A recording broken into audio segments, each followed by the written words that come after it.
अस्सलाम वालेकुम क्लास। अब आज आप लोगों का नया चैप्टर हम स्टार्ट कर रहे हैं, चैप्टर नंबर 2। चैप्टर नंबर 2 आपका रेशियो, प्रोपोर्शन और परसेंटेज के क्वेश्चंस के हवाले से वो आपने सॉल्व करना है इस चैप्टर में। तो यहाँ पर रेशियो, प्रोपोर्शन और परसेंटेज क्या होता है, तो उसमें से हम रेशियो को डिस्कस कर रहे हैं। पहले रेशियो आपने वैसे सीखा हुआ है। रेशियो जितने भी आपने, अगर हम नॉर्मल लाइफ की बात करें, डेली रूटीन के अंदर आप रेशियोज का वैसे इस्तेमाल करते रहते हैं। फॉर एग्जाम्पल, अभी जैसे रमजान के महीने चल रहे हैं, आप अपने शरबत बनाते हैं, टैंग वगैरह बनाते हैं, तो आप क्या करते हैं, पानी लेते हैं और एक स्पेसिफिक क्वांटिटी टैंग या रूह अफ़ज़ा जो भी आप बना रहे हैं वो डालते हैं। ऐसा नहीं है कि 1 लीटर आपने पानी लिया तो 1 लीटर ही टैंक डाल देंगे या 1 किलोग्राम टैंक डाल देंगे। आपको एक क्वांटिटी मखसूस रखनी पड़ती है। वो जो क्वांटिटी मखसूस रख रहे हैं वो क्या है, रेशो है। उस रेशो या प्रोपोर्शन, रेशो के बाद प्रोपोर्शन आता है। प्रोपोर्शन का मतलब 2 डिफरेंट क्वांटिटीज को लेके आपने काम करना है। तो जब प्रोपोर्शन बताऊंगा तो वहां पे डिस्कस करेंगे। रेशो का मतलब आपके पास अगर 10 गिलास कोई चीज बनानी है, 10 गिलास आपने शरबत बनाना है, तो उस 10 गिलास में 10 का 10 पानी नहीं होगा, हो सकता है 9 गिलास पानी के हो, 1 गिलास वो पर्टिकुलर शरबत हो। तो ये रेशो आप डेली लाइफ के अंदर इस्तेमाल करते रहते हैं। अब आपके रेशो क्या है, simple comparison between 2 similar quantities. आपकी 2 एक जैसी क्वांटिटी है, उसके दरमियान कंपैरिजन। आपने किसी एक दुकान से कोई सामान खरीदा और वही सामान किसी दूसरी दुकान पे जाके आपने मालूम किया, आपको प्राइस में फर्क अगर मिला तो आप दिमाग में फौरन कैलकुलेट करेंगे कि इतना अमाउंट उसने ज्यादा या कम ले लिया। आपने जो दिमाग में फौरन कैलकुलेट किया, अगर इसको हम रेशो के हिसाब से बात करें तो आपको यहाँ पर जो दोनों में कंपैरिजन है, दोनों के अगर यूनिट सेम है, फॉर एग्जांपल आप एक चीज लेने गए, वो 100 रुपए की एक ने दी, दूसरे ने 200 रुपए की दी, तो उसने जो प्रॉफिट मार्जिन लिया वो आपसे 100% लिया, क्योंकि एक जगह से वही चीज 100 रुपए की मिल रही है, दूसरा इंसान 200 की दे रहा है। तो यहाँ रेशो क्या है, कंपैरिजन बिटवीन 2 सिमिलर क्वांटिटी। उसको हम रिप्रेजेंट कैसे करते हैं, आप ए अपॉन बी, अब तक जो न्यूमरेटर और डिनोमिनेटर सीखते आ रहे थे, जो भी वैल्यू आपकी डिवाइड हो रही है वो रेशो में है। तो ए अपॉन बी अगर इस तरीके से लिखा हुआ है तो ए रेशो बी आप इस तरीके से भी पढ़ सकते हैं। तो ए अपॉन बी को ए रेशो बी ये भी पढ़ा जा सकता है, जहां पर ये वाली वैल्यू न्यूमरेटर को रिप्रेजेंट कर रही है, ये आपके पास डिवीजन का साइन है, और ये वैल्यू डिनोमिनेटर को रिप्रेजेंट कर रही है। तो एग्जाम्पल के तौर पर एक और देख लेते हैं, 3/4 फॉर एग्जाम्पल इस तरह से, तो उसको आप 3:4 ऐसे भी लिख सकते हैं। तो ये सिंपल सा आपके पास रेशो का बेसिक कॉन्सेप्ट है। अब रेशो की कुछ टाइप्स है। टाइप्स कौन कौन सी हैं, ज़ाहिर है जब हम क्वेश्चन करेंगे तो वहां पर ये सारी टाइप्स इस्तेमाल हो रही होंगी। पहली टाइप है इक्वल रेशो। इक्वल रेशो का मतलब आपके पास फॉर एग्जांपल 5/4 ये 2 नंबर्स हैं, दोनों आपस में आपके डिवाइड हो रहे हैं। वहीं पे 20/16 ये 2 डिफरेंट नंबर्स हैं। 5 और 4 अलग है, 20 और 16 ये अलग नंबर्स हैं, लेकिन 5/4 जो वैल्यू देगा वही सेम वैल्यू 20/16 भी देगा। ज़ाहिर है दोनों आपके पास 20 और 16 4 के टेबल में आते हैं, कैंसिल आउट होकर 5/4 ही देंगे, लेकिन हैं ये दोनों डिफरेंट वैल्यूज, ये दोनों डिफरेंट नंबर्स हैं। तो आपके पास ये इस किस्म के जब भी रेशो आएंगे तो वो कहलाएंगे इक्वल रेशो। एक और एग्जांपल इसकी, 10/20, 10 अलग है 20 अलग है, तो 10/20 1/2 के बराबर होता है, 1 अलग है 2 अलग है। तो अगर 1/2 आपके पास 1:2 गिवन है वैल्यू, और वहीं पे आपको एक और वैल्यू गिवन है 10:20, तो दोनों में फर्क है लेकिन दोनों इक्वल रेशोज हैं। तो इस किस्म के रेशो को आप इक्वल रेशोज कहते हैं। नेक्स्ट टाइप आपकी आती है कंपाउंड रेशो। कंपाउंड रेशो का मतलब कि आपके पास 2 या 2 से ज्यादा रेशोज गिवन है। इस फॉर्मेशन में आपके पास ये 2 या 2 से ज्यादा रेशोज गिवन है, इनको आपस में मल्टीप्लाई कर दें तो वो आपके कंपाउंड रेशो। कंपाउंड मतलब मिक्सचर। कंपाउंड आपने जब केमिस्ट्री में पढ़ा था तो केमिस्ट्री में क्या होता था कि बहुत सारे छोटे छोटे मॉलिक्यूल्स मिलकर एक बड़ा सा कंपाउंड बना के देते, वो जो छोटे छोटे मॉलिक्यूल्स मिलके एक बड़ा कंपाउंड बना के दे रहे हैं, तो इसी तरीके से बहुत सारे रेशोज आपस में मिलके एक फाइनल रेशो बना के दे रहे हैं, तो मिक्सचर ऑफ रेशो है, तो इसको आप इसलिए कंपाउंड रेशो कहते हैं, क्योंकि वो एडिशन हो रहा है, एडिशन होगा नहीं, प्रोडक्ट हो रहा है उसका। तो आपके पास फॉर एग्जाम्पल ये 3 रेशोज गिवन है, इन 3 रेशो को आपस में मल्टीप्लाई कर रहे हैं। 5:3 बेसिकली 5/3 है, 3:9 बेसिकली 3/9 है, सिमिलरली 2:6 2/6 है। तो जो जो न्यूमरेटर में वैल्यूज हैं वो आपस में मल्टीप्लाई होंगी, जितनी भी डिनोमिनेटर की वैल्यूज हैं वो आपस में मल्टीप्लाई होंगी। तो आपके पास इस तरीके से वैल्यू आएगी। आप सिंप्लीफाई करें, 5/27 आपका आंसर आएगा। ये आपका फाइनल कंपाउंड रेशो कहलाएगा। अब सवाल आपके पास अगर 2 या 2 से ज्यादा रेशोज गिवन है और आपसे कहे कंपाउंड रेशो निकाल के दें, तो कंपाउंड रेशो निकालने का तरीका ये सिंपल सा है। थर्ड टाइप आपके पास है रेशो की कंबाइंड रेशो, कंबाइंड रेशो हम कंटिन्यूड रेशो भी कहते हैं। इसका मतलब क्या है कि अगर मेरे पास ए रेशो बी एक रेशो है और बी रेशो सी आपके दूसरा रेशो है और इन दोनों को आपस में कंपेयर करवाया जा रहा है, कंबाइन करवाया जा रहा है, तो आप कहेंगे कि अगर ए अपॉन बी या ए रेशो बी ये एक दूसरे के बराबर है और बी रेशो सी है और इनको कंबाइन करना है, तो आप इनको एक साथ इस तरीके से लिख सकते हैं, ए रेशो बी रेशो सी। तो अगर मैं कहूं फॉर एग्जाम्पल, इसकी एक और एग्जाम्पल आपने पीछे इक्वेशन वगैरह में पढ़ी होगी कि अगर 2x बराबर है y के और y बराबर है 3z के, तो आप कह सकते हैं 2x बराबर है y के और y बराबर है 3z के, और यहां से कंक्लूड कर सकते हैं कि 2x बराबर होगा 3z के। ये पीछे इक्वेशंस के अंदर आप काम करते आए हैं, ये आपने पीछे किया हुआ है। तो जिस तरीके से वहां पर आप कह रहे थे कंबाइन कर दिया, उसी तरीके से यहां पर भी आपने कंबाइन कर दिया कि ए रेशो बी और बी रेशो सी में बी एक दफा लिखेंगे और कहेंगे A ratio B ratio C, ये कंबाइंड रेशो की फॉर्म आ गई। तो ये आपके पास सिंपल सी टाइप्स ऑफ रेशोज थी। अब नेक्स्ट आपके पास कैटेगरी है कि अगर मेरे पास रेशो कोई भी क्वांटिटी गिवन होगी और उसकी रेशो बोला जाए, फॉर एग्जांपल आप कोई चीज बनाते हैं, आप कोई खाना बना रहे हैं, उसमें आपको बोला जाए कि आपने इतने कप चावल उबालने, अब वो इतने कप रेशो बता दिया, आपको एग्जैक्ट क्वांटिटी नहीं बताई कि चावल के दाने इतने हैं, आपको एक रेशो बता दिया कि इतने कप आप निकाल लें और उसको बॉईल करने रख दें। तो वहां पर आपने क्या कॉन्सेप्ट अप्लाई किया, ये वाला कॉन्सेप्ट, डिवाइड किया रेशो को, अगर कोई गिवन रेशो है तो क्वांटिटी को डिवाइड कर दिया।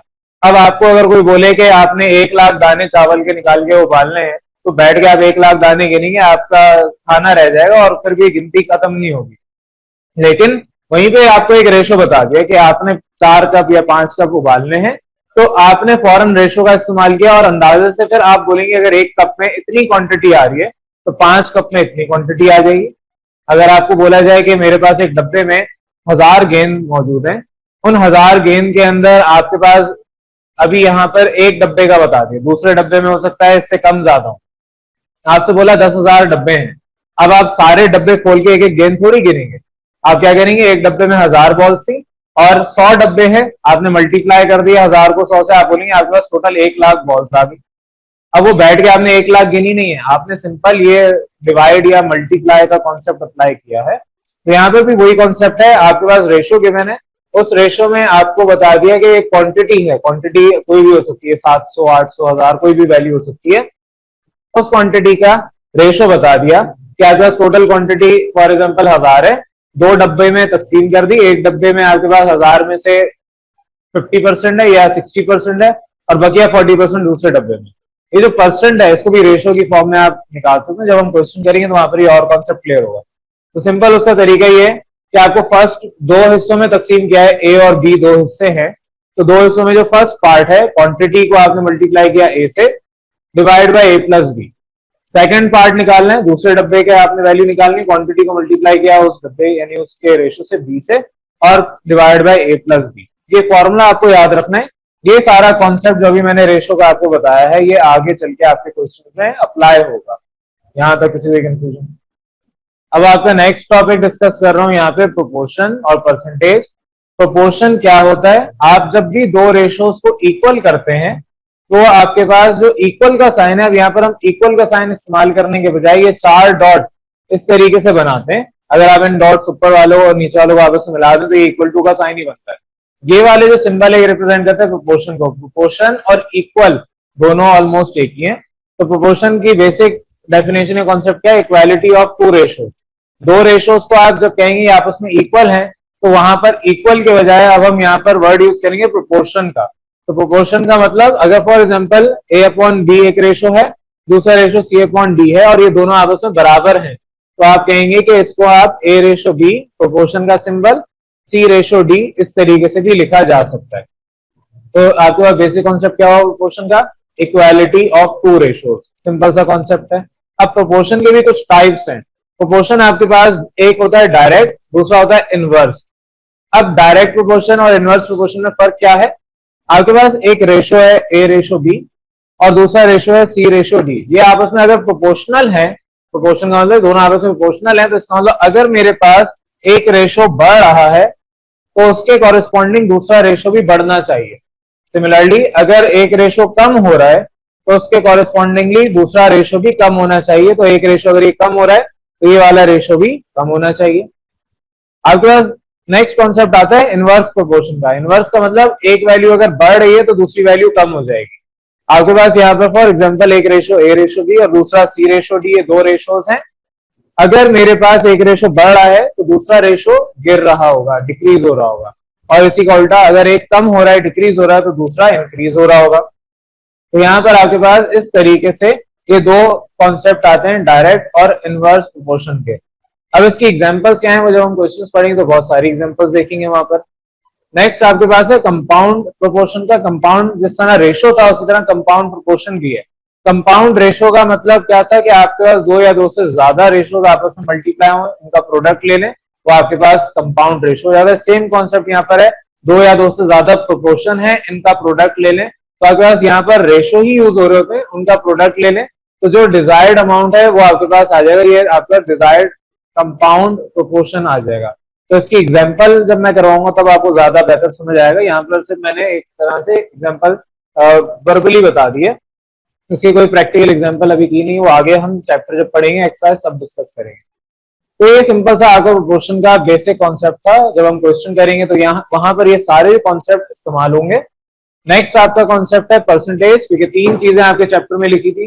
परसेंटेज अभी थोड़ा सा पोर्शन डिस्कस कर रहा हूं, लेकिन ये परसेंटेज के हवाले से आगे बहुत ज्यादा काम है। प्रॉफिट लॉस निकालना है, सेल करना है, ये सारी चीजें परसेंटेज में निकलती है। तो बहरहाल परसेंटेज क्या है, it is simple a ratio. Ratio को हम फ्रैक्शन भी कहते हैं, जिसका डिनोमिनेटर में 100 वैल्यू हो। तो ऐसे कोई भी वैल्यू जिसके डिनोमिनेटर में 100 आ रही है तो हम उसको परसेंटेज में कन्वर्ट कर सकते हैं। परसेंटेज का सिंबल इस तरीके से रिप्रेजेंट होता है। फॉर एग्जाम्पल आपके पास 90% कोई वैल्यू गिवन है, 90% ऐसे लिखा हुआ है, तो इसको आप कह सकते हैं कि ये 90/100 है। तो आपके पास 90% का मतलब 90 तो आपको पहले से गिवन है, परसेंट साइन रिप्रेजेंट कर रहा है कि आप परसेंट साइन को हटाएंगे तो डिवाइड में 100 लिखना पड़ेगा। सिमिलरली एक और एग्जांपल 33% है, तो 33% का मतलब 33/100। अब आपके बोर्ड में पासिंग मार्क्स अगर 33% है तो इसका मतलब ये होता है कि 33 मार्क्स लिए आपने 100 में से। अगर आपने उसी पेपर में 100 नंबर का है, अगर 90% आपने लिया तो इसका मतलब 90 आपने मार्क्स लिए हैं, 90 मार्क्स आउट ऑफ 100। ये सिंपल सा कॉन्सेप्ट होता है आपके परसेंटेज का। यहाँ तो कोई कंफ्यूजन किसी को? तो बस यहाँ पर आपके पास ये थ्योरेटिकल कॉन्सेप्ट इस चैप्टर का हमने डिस्कस कर लिया, चैप्टर नंबर 2 का। अब ये जितने भी कॉन्सेप्ट यहाँ पर मैंने आज डिस्कस किए हैं, नेक्स्ट क्लास में आपकी एक्सरसाइज स्टार्ट कराऊंगा, वहां पर ऑलमोस्ट ये सारे इस्तेमाल हो रहे हैं। क्लियर है यहाँ तक? आज चैप्टर 2 हम अब एक्चुअल स्टार्ट कर रहे हैं। इससे पहले मैंने आपको जितना भी थ्योरेटिकल कॉन्सेप्ट पोर्शन था वो करवा दिया था। अब वो जो थ्योरी आपने पढ़ी थी उसी से रिलेटेड यहाँ पर सारा काम होगा। आपके पास रेशो, क्योंकि चैप्टर का स्टार्ट है, रेशो फिर प्रोपोर्शन फिर परसेंटेज हम पढ़ेंगे, फिर उसके बाद इन सबका कॉम्बिनेशन, प्रॉफिट लॉस वगैरह इस सबको भी देखेंगे। तो आपके पास सिंपल से क्वेश्चंस है रेशो के, जैसे कि फर्स्ट क्वेश्चन आपके पास किताब का है। अब आपके यहाँ पर चैप्टर 2 है, एक्सरसाइज यहाँ जो गिवन है उसमें फर्स्ट क्वेश्चन में कहा है find the ratio of 5 hours to 2 hours. जब भी आपको बोला जाए 5 आवर्स या 2 आवर्स, कोई भी आपकी यूनिट हो, यहाँ आवर्स लाजमी नहीं है, आपके पास कोई भी यूनिट हो सकती है, लेकिन दोनों तरफ सेम होनी चाहिए। तो आपको मैंने कल कॉन्सेप्ट बताया था कि रेशो बिटवीन टू सिमिलर आपके कोई भी क्वांटिटी है उसको आप ले सकते हैं। तो 5 आवर्स और 10 आवर्स दोनों सेम है। 5 आवर्स टू 2 आवर्स जो वर्ड यूज किया है इसका मतलब है 5:10। तो आपके पास सवाल है सिंपल सोल्यूशन की हेडिंग डालनी है, फिर आपने लिखना रेशो क्या गिवन है 5:10। तो अगर 5:10 जो बोला है 5 आवर्स टू 10, इसको हम इस तरह से ही पढ़ते हैं 5 रेशो बोलने के लिए 5:10। तो ये आपके पास सिमिलर यूनिट रखते हैं, आपके डायरेक्ट कैंसिल हो सकते हैं, तो 1:2 आपके पास ये आंसर आ गया फर्स्ट पार्ट का। थर्ड पार्ट, सेकंड पार्ट आप खुद कर लेंगे। थर्ड पार्ट आपके पास क्या है, find the ratio of 50 grams to 2 kilograms. अब दोनों यूनिट्स डिफरेंट है, ग्राम अलग होता है, किलोग्राम अलग होता है। तो आपके पास 5 ग्राम्स, 50 ग्राम्स और 2 किलोग्राम्स। तो आपको या तो 50 ग्राम्स को किलोग्राम में कन्वर्ट करना पड़ेगा, या आपका जो किलोग्राम है उसको ग्राम्स में कन्वर्ट कर दें। तो यहाँ पर आपके पास 2 किलोग्राम्स 2000 ग्राम्स के बराबर होता है। 1 किलोग्राम में 1000 ग्राम होता है, तो 2 किलोग्राम में 2000 ग्राम हो जाएंगे। आपके पास 50 ग्राम्स रेशो 2000 ग्राम्स। अब दोनों की यूनिट सेम हो गई। जब यूनिट सेम हो गई तो अब आप उसको सिंप्लीफाई कर लें। आपके पास ये सिंप्लीफाई होके दोनों को डिवाइड बाय 50 कर दें, तो आगे 50 डिवाइड बाय 51, 50 आपका इससे डिवाइड होगा 2000 डिवाइड बाय 50, 40 होता है। तो आगे इस तरीके से 1:40 ये रेशो आ गया। तो सिंपल से ये क्वेश्चन है। इसके बाद आपके मैं डायरेक्ट क्योंकि पास्ट पेपर के क्वेश्चन डिस्कस कर रहा हूँ, अगर ये आपको समझ आ जाएंगे तो आपके बकिया किताब के जितने भी क्वेश्चन है वो आप कर सकते हैं खुद ही। 8 पार्ट में 8 क्वेश्चन में 2 पार्ट्स गिवन है आपसे। फर्स्ट पार्ट में क्या है, डिवाइड करें 2380 रुपीज को इन द रेशो 4:3। तो 4:3 रेशो आपको गिवन है। टोटल क्वांटिटी 2380 रुपीज आपको गिवन है। तो पीछे मैंने डिवाइड करना सिखाया था, उसका फॉर्मूला लिखवाया था, वही यहाँ पर क्वेश्चन से रिलेटेड हम पढ़ रहे हैं। आपको सवाल में क्वांटिटी गिवन है, आप लेट करेंगे क्वांटिटी ये गिवन है, फिर लेट करेंगे जो रेशो है उसमें ए न्यूमरेटर को ए और डिनोमिनेटर को बी। तो 4 न्यूमरेटर डिनोमिनेटर 3 था, तो ए और बी की वैल्यू 4 और 3 है। तो आपके पास sum of ratios A plus B क्या होगा, 4 + 3 यानी कि 7। तो आपके पास सम ऑफ रेशोज भी आ गया, दैट इज 7। अब पीछे आपने फॉर्मूला पढ़ा था कि फर्स्ट पार्ट और सेकंड पार्ट अगर दो हिस्से हैं, दो जाहिर रेशो अगर दो के दरमियान है तो दो हिस्से ए और बी आपके पास, तो ए के मुताबिक क्वांटिटी को ए से मल्टीप्लाई करें divide by sum of ratios. Second part निकालना है तो आप क्वांटिटी को बी से मल्टीप्लाई करें divide by sum of ratios. तो फर्स्ट पार्ट या फर्स्ट शेयर निकालने का फॉर्मूला आपको पीछे सिखाया था, Q into a divide by a plus b. Q आपके पास 2380 वैल्यू थी, ए आपके पास यहाँ पर 4 है और सम ऑफ आपके रेशो 7 है। तो सॉल्व करें, सिंप्लीफाई करें, 1360 रुपीज आपके पास वैल्यू आ गई। सिमिलरली सेकंड शेयर पे बात कर रहे हैं। सेकंड शेयर आपके पास यहाँ पर फॉर्मूले में पीछे जो इस्तेमाल किया वही है, बस ए की जगह बी हो जाएगा। Q into b divide by a plus b. आपके पास बी यहाँ पर अब 3 है, तो Q आपका वही 2380 multiply by 3 whole divide by 7। Simplify करेंगे 1020 रुपीज ये आपके पास आ गए। अब जब भी आपका इस तरीके से आंसर आएगा, दो हो या तीन हो, जितनी भी वैल्यूज हो, उसको चेक करने का तरीका ये जो एक्चुअल टोटल अमाउंट है आपके पास जो ब्रेक होने के बाद अमाउंट आया, इनका सम और ये बराबर होना चाहिए। तो आप इस वैल्यू को और इस वैल्यू को ऐड कर लें, सम ले लें, तो आपके पास टोटल आंसर यही आ रहा होगा। तो समझ आपका सोल्यूशन सही है। तो सिंपल सा ये आपके पास फर्स्ट पार्ट था। अब जब भी आपके पास क्वेश्चन इस किस्म के आएंगे कि बोला जाए डिवाइड करें एक पर्टिकुलर अमाउंट को इन पर्टिकुलर रेशोज, यहाँ तो 2 किए हैं हमने, आगे चल के 3 भी आपको करने, तो वहां पर तरीके का सारा यही रहेगा जो यहाँ 2 के लिए किया है। नेक्स्ट क्वेश्चन पे आ जाए। नेक्स्ट पार्ट क्वेश्चन नंबर 8 का बी पार्ट ही है। इसमें आपसे कहा है डिस्ट्रीब्यूट करें 1 लाख रुपीज बिटवीन 2 लोग हैं, एक नुमान और दूसरा आतिफ, इस तरीके से such that Numan gets double of what Atif get. Numan को डबल अमाउंट मिलेगा एज कम्पेयर टू आतिफ। अब अगर मैं इसको सिंपल एग्जांपल दूं, 100 रुपए नुमान को मिल रहे हैं, तो आपके पास जो बल्कि 100 रुपए आतिफ को मिल रहे हैं, तो नुमान को डबल मिलेगा यानी कि 200 मिल जाएंगे। तो सिंपल सा आपके पास डाटा है, उस डाटा को यहाँ पर आपने प्रॉपर लिखा। आपने कहा टोटल अमाउंट Q ये क्वांटिटी है 1 लाख रुपीज। इसके बाद आपका जो शेयर ऑफ आतिफ है, क्योंकि आतिफ को जो मिल रहा है उसका डबल नुमान को मिल रहा है, तो आतिफ को जो अमाउंट मिल रहा है आपको नहीं पता, आपने उसको एक्स कह दिया। जब आपको कोई चीज नहीं पता होती आप उसको वेरिएबल बना के एक्स कह देते हैं, अननोन। और फिर उसके बाद आप कहेंगे जो नुमान है उसका शेयर डबल ऑफ आतिफ है, तो ट्वाइस ऑफ एक्स हो गया। जितना आपके आतिफ को मिल रहा है उसका डबल कर लें, आपको नुमान वो मिल जाएगा। अब देयरफॉर द रेशो जो आपके पास ये बनेगा, जो सवाल में भी गिवन है कि आतिफ का अमाउंट और नुमान का अमाउंट रेशो इस तरीके से होगा, x रेशो 2x। तो ये आपके पास बेसिकली x अपॉन 2x होता है। x से x कैंसिल करें, आपके पास 1/2 इस तरीके से 1:2 की फॉर्म में लिखा जा सकता है। अब आपके पास ये रेशो आ गए।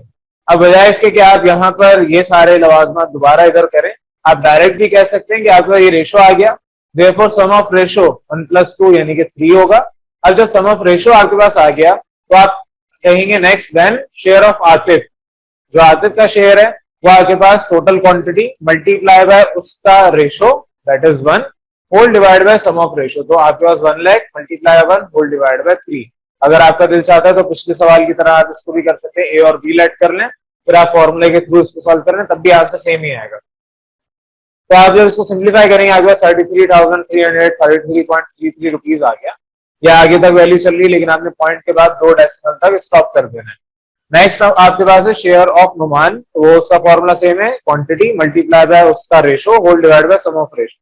तो क्वांटिटी 1 लाख मल्टीप्लाई बाय इसका रेशो 2 था, whole divide by sum of ratio 3। तो आपके पास 66,666.67 रुपीज ये फाइनल आंसर आ गया शेयर ऑफ नुमान का। तो यहाँ पर इस तरीके से ये सिंपल सा आपके पास सोल्यूशन है आपके रेशो के क्वेश्चंस अभी और भी आगे हैं, तो यहाँ पर इसको जल्दी से नोट करें। अब आगे आपके कुछ पार्ट्स और कुछ क्वेश्चन डिस्कस कर रहा हूँ। आपके पास यहाँ पर क्वेश्चन नंबर 11 है। 11 क्वेश्चन में आपसे कहा है कि A, B and C are business partners. आपके पास यहाँ पर बिजनेस पार्टनर 3 लोग हैं। They earn a profit of 24,000 rupees, 24,000 रुपए उनको प्रॉफिट हुआ। Find the share of each partner in the profit if the profit can be shared in the ratio 2:5 ratio 3 respectively. यानी ए, बी और सी आपस में इनके पार्टनरशिप हुई भी है, उनका रेशो 2:5 रेशो 3 है। एक के पास 20% है, एक के पास 50% है, एक के पास 30% है शेयर। तो इस तरीके से रेशो आपको गिवन है, उनका आपका टोटल प्रॉफिट बता दिया। अब आपसे कहा है कि बताएं कैसे तकसीम करेंगे 24,000 को। जिसके पास 50% शेयर है, जाहिर है 24 का 50% आधा होता है, 12,000 उसके पास जाएगा। जिसके पास 30 है वो इस तरीके से। तो अब ये आप कैसे सॉल्व करेंगे, उसके लिए सबसे पहले आपके पास जो तरीकेकार है, इससे पहले जो हमने किया वही सारा काम है। आपने क्वेश्चन लिखना है, सोल्यूशन की ब्लू मार्कर से हेडिंग डालनी है, ब्लू मार्कर से हेडिंग डालने के बाद अंडरलाइन ब्लैक से करेंगे, फिर कहेंगे लेट प्रॉफिट। प्रॉफिट अब ये जहां डॉट डॉट डाला है, क्वेश्चन मार्क डाला है, वहां पे आपने खुद फिल करना है। तो प्रॉफिट क्यू, क्योंकि क्वांटिटी है ये भी 24,000 गिवन है। रेशो उसको ए, बी और सी लेट कर लें, जो जो आपके पास वैल्यू है 2, 5 और 3, ए, बी और सी। देयरफॉर सम ऑफ रेशोज आ गया 2, 5 और 3, प्लस कर दें 10 आ गया। यहां पर सम ऑफ रेशोज आपके पास 10 आए हैं, तो देयरफॉर शेयर ऑफ ए, अब 3 लोग हैं ए, बी और सी, तो ए का शेयर क्या होगा, क्वांटिटी मल्टीप्लाई बाय उसका रेशो या उसकी जो भी क्वांटिटी थी that is 2 whole divide by sum of ratios. तो आपके पास 24,000 multiply by 2 whole divide by 10, तो सिंप्लीफाई करेंगे 4,800 आपके पास शेयर आ गया। 24,000 में से उसका जो हिस्सा है वो निकल आया। सिमिलरली आपके पास शेयर ऑफ बी, अब बी का शेयर था 50% के करीब, तो आपके पास 5 वैल्यू उसकी थी, तो quantity 24,000 multiply bye 5 divide by 10, solve करेंगे 12,000 रुपीज आ गया। सिमिलरली आपके पास शेयर ऑफ सी भी उसी फॉर्मूले से, क्वांटिटी मल्टीप्लाई बाय उसका अपना जो शेयर है रेशो है C divide by sum of ratio, तो 24 multiply by 3 whole divide by 10, ये आपके पास 7,200 रुपीज ये शेयर आ गया सी का। अब जब कोई बिजनेस करता है, कोई भी इंसान किसी के साथ पार्टनरशिप करता है, तो उसमें एक परसेंटेज तय होती है कि इतना हिस्सा आपको मिलेगा, इतना हिस्सा मेरे पास रहेगा। तो वो जो हिस्सेदारी होती है वो आपके इसी तरीके से कैलकुलेट की जाती है। आपसे कहा जाता है कि 40% आपको मिल जाएगा, तो 40% टोटल अमाउंट का निकालना तरीकेकार वो सारा ये है। अब इसी तरीके से नेक्स्ट क्वेश्चन, क्वेश्चन नंबर 12 है। मैंने आपको पूरा इसमें थोड़ा सा चेंज है वो समझाने के लिए करवाया है, अदरवाइज आगे जो काम एक जैसा वो आप करेंगे। क्वेश्चन नंबर 12 में आपसे जिस तरह से क्वेश्चन नंबर 11 में कहा है, जो फर्क है वो ये है कि आपके पास 3 लोग हैं ए, बी और सी, इन्होंने इन्वेस्ट किया ज्वाइंटली, यानी कि सबने मिलजुल के इन्वेस्टमेंट की। एक ने 40,000 रुपए दिए, दूसरे ने 50,000 दिए और तीसरे ने 1,00,000 रुपए दिए। अब तीनों ने जितने जितने उनकी इस्तात थी, जितने पैसे थे उतना उन्होंने खर्च कर दिया, इन्वेस्ट किया इन अ कंप्यूटर बिजनेस। कंप्यूटर के बिजनेस में लैपटॉप वगैरह होगा या डेस्कटॉप होगा, कोई चीज उसकी होगी, तो बिजनेस कर रहे हैं उसका। अब आगे क्या है, if the total profit was 35,000 rupees, invest किया, जो प्रॉफिट आया वो 35,000 रुपीज आया।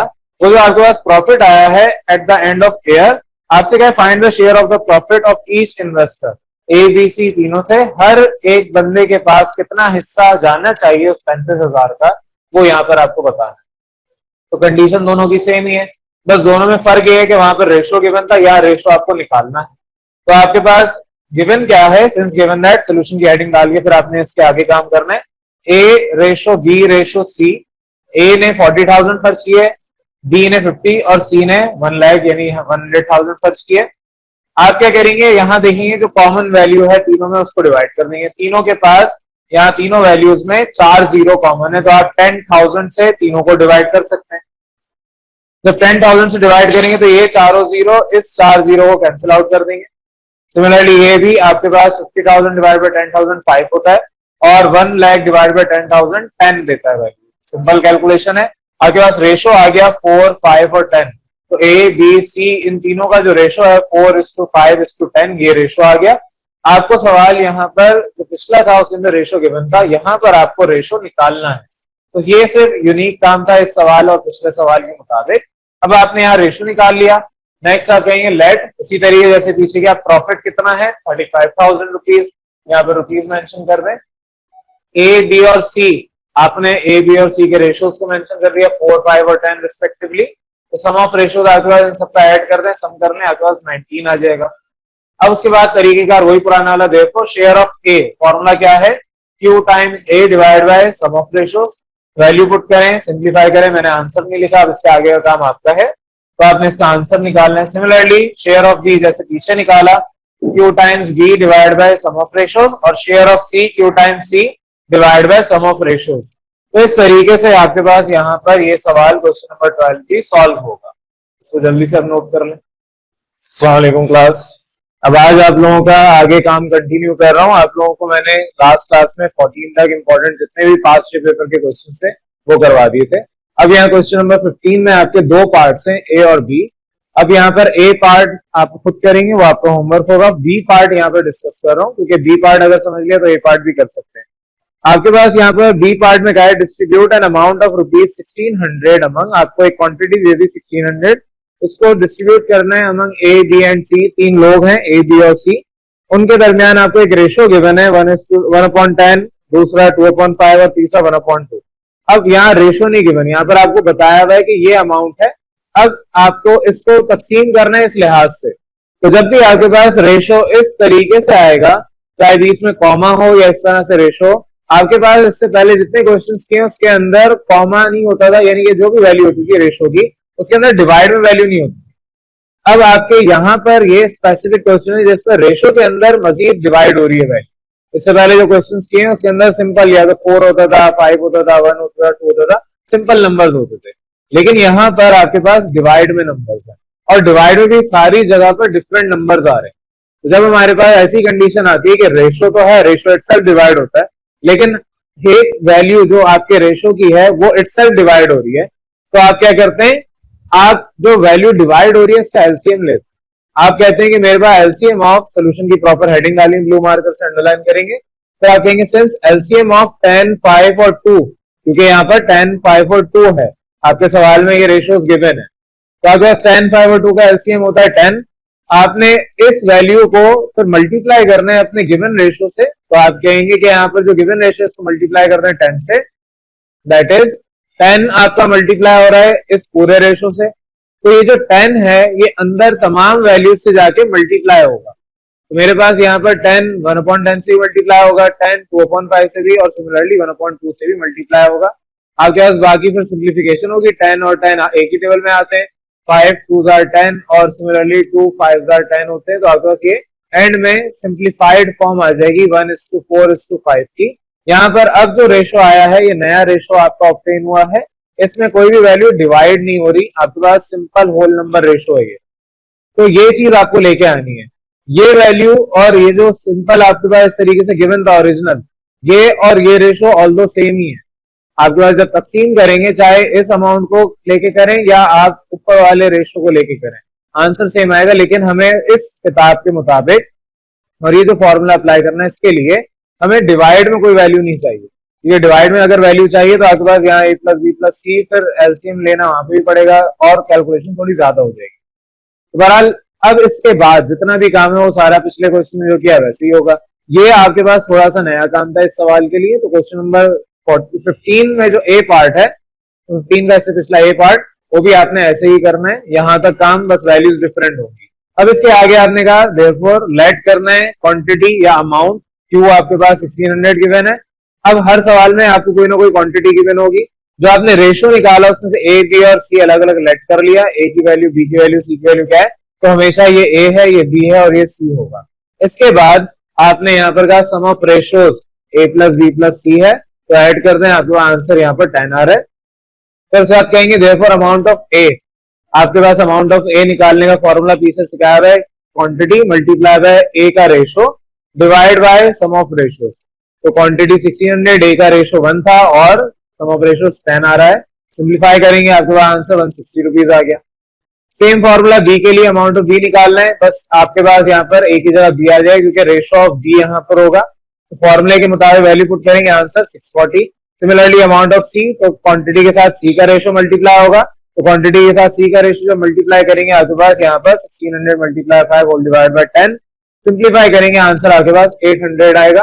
और सिंपल आपके सवाल में यही कहा था, जितने सवाल हैं ऑलमोस्ट यहाँ से काम सब में सेम है, इससे ऊपर का थोड़ा बहुत काम डिफरेंट होता है, वो हर सवाल में यूनिक है, जो कंडीशन होगी वैसे आपको सॉल्व करना होगा। तो यहाँ तक किसी भी कंफ्यूजन। अब ए पार्ट को सॉल्व करने के लिए आपके पास यहाँ पर सवाल में कहा हुआ है कि आपको ₹5100 है, इसको डिवाइड करना है एक्स वाई और जेड के अंदर, 3 लोगों में डिवाइड करना है और इन रेशो 1/2 रेशो 2/3:1/4 इस रेशो में। तो यहाँ पर भी आपके पास डिवाइड में वैल्यू आ रही है, डिवाइड में आपके पास जो भी रेशोज है डिनोमिनेटर में वैल्यू है, तो आपके जो डिनोमिनेटर की वैल्यूज है 2, 3 और 4, इसका एलसीएम लेंगे, इसका एलसीएम आएगा 12। तो 12 से आप बोथ साइड मल्टीप्लाई करवा देंगे। सिंपल जब 12 से मल्टीप्लाई करवा देंगे आप अपने इस रेशो को, तो सब जगह जितने भी तीनों रेशोज हैं तीनों के साथ 12 मल्टीप्लाई करके, जिस तरह यहाँ सिंपल वैल्यू आई है वहां पर भी सिंपल होल नंबर आ जाएगा। बाकी फिर इसके आगे का जो काम जैसे यहाँ पर किया है वैसे आप यहाँ पर भी करेंगे। तो ये आप लोगों का होमवर्क है। अब आ जाए अपने नेक्स्ट क्वेश्चन, क्वेश्चन नंबर 17 की तरफ। इसका ए और बी पार्ट दोनों ऑलमोस्ट एक जैसे ही हैं, तो ये जल्दी से नोट कर लें। अब आगे आप लोगों का क्वेश्चन नंबर 17, इसके 2 पार्ट्स हैं, फर्स्ट पार्ट और सेकंड पार्ट हैं दोनों एक जैसे ही, लेकिन दोनों में थोड़ा सा कॉन्सेप्ट डिफरेंट है। यहाँ पर आपके पास ये तरीकेकार तो मैंने बता दिया सोल्यूशन कैसे होगा, तो आप लोग इसको पहले आराम से कॉपी कर लेंगे, एग्जाम के अंदर ऐसे ही आपने सॉल्व करना है। लेकिन इसको मैं समझाने के लिए दूसरा मेथड भी अप्लाई करूंगा, वो आपने एग्जाम के लिए नहीं करना। इसमें आपके पास फर्स्ट पार्ट में कहा है कि अगर मेरे पास A/B 5/6 के बराबर है और B/C 8/5 के बराबर है, तो फाइंड करके दें A/B/C।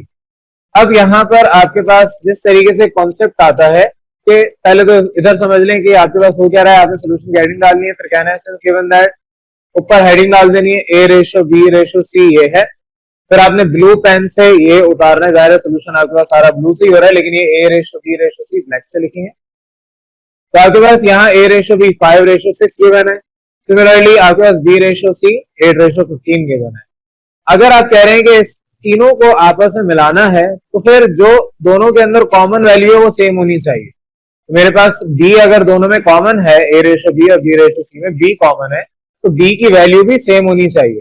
अब अगर B की वैल्यू सेम नहीं है, तो B की वैल्यू सेम करने के लिए जो आपने इक्वेशन सोल्यूशन टेक्निक सीखी थी, उसमें क्या करते थे कि आपके पास फॉर एग्जांपल मैं अगर यहां पर समझाऊं, 2x प्लस y है और यहाँ पर 3x minus 3y for example है, आपको x को एलिमिनेट करना है, तो आप क्या करते थे, x इस वैल्यू को 3 से मल्टीप्लाई करते थे पूरी वैल्यू को, और इस वैल्यू को आप 2 से मल्टीप्लाई करते थे इस पूरी इक्वेशन को, इस पूरी वैल्यू, तो आपके पास यहाँ पर 6x आ जाता और आप फिर दोनों को सब्ट्रैक्ट करते, आपके पास x एलिमिनेट हो जाता, निकल जाता।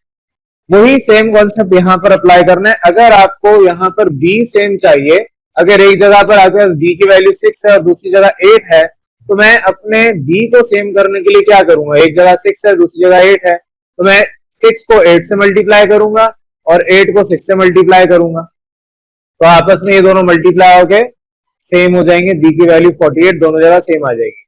लेकिन मेरे पास जो रेशो का कॉन्सेप्ट है उसमें मैं सिर्फ b को अलग से मल्टीप्लाई नहीं कर सकता, मुझे यहाँ पर 8 को मल्टीप्लाई करना पड़ेगा 5/6 पूरे से।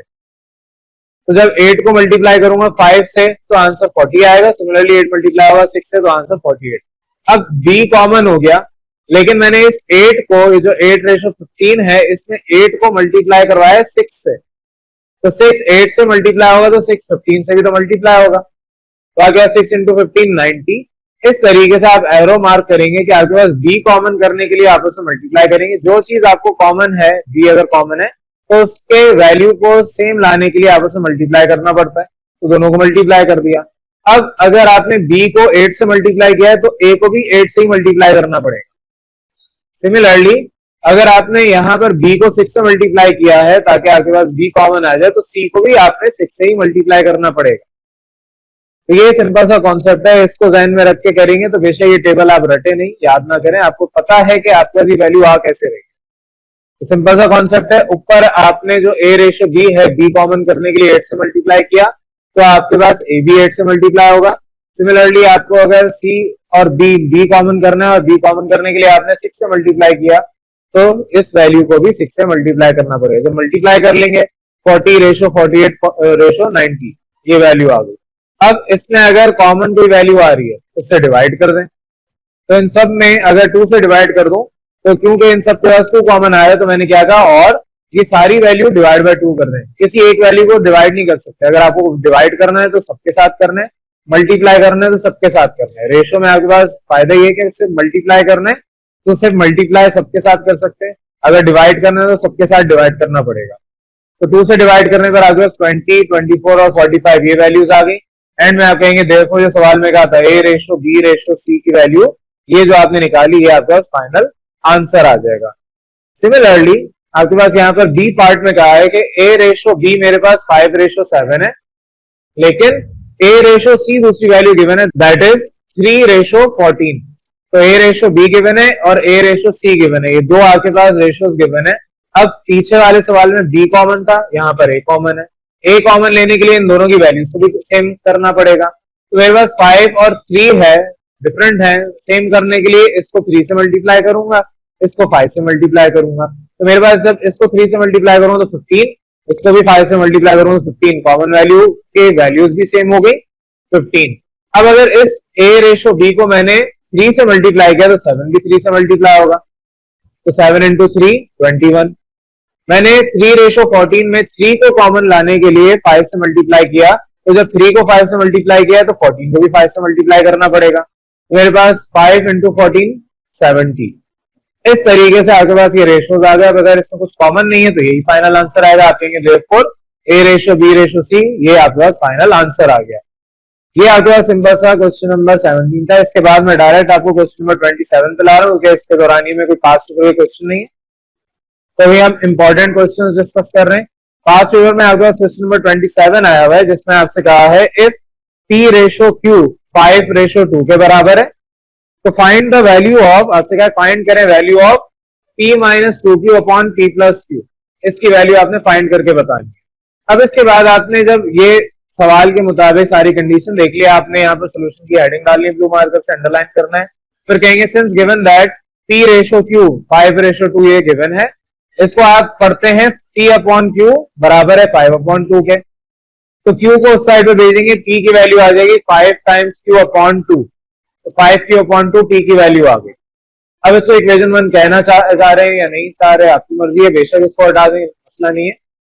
फिर इसके बाद कहेंगे देयरफॉर जो आपको वैल्यू फाइंड करनी है that is T - 2Q upon P + Q, उसमें T की जगह ये वैल्यू पुट कर देंगे 5Q अपॉन 2।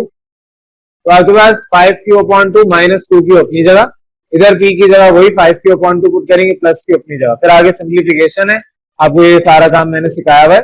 आपको यहाँ पे 5Q माइनस एलसीएम लेंगे, 2 2 4, 4Q होल डिवाइड बाय 2 और 5Q प्लस 2Q whole divide by 2 LCM लेने पर आ गया। अब क्योंकि ये दोनों ब्रैकेट्स आपस में डिवाइड हो रही है तो मैं इसको लिख सकता हूँ कि इस डिवीजन डिनोमिनेटर के फॉर्म के बजाय डिवीजन का साइन बना के, तो मेरे पास ऊपर वाली ब्रैकेट डिवाइड हो रही है नीचे वाली ब्रैकेट से, इस तरह लिख दिया। और आपने इन ब्रैकेट्स को भी साथ साथ सिंप्लीफाई करना है। 5Q माइनस 4Q 1Q होता है होल डिवाइड बाय 2 अपनी जगह।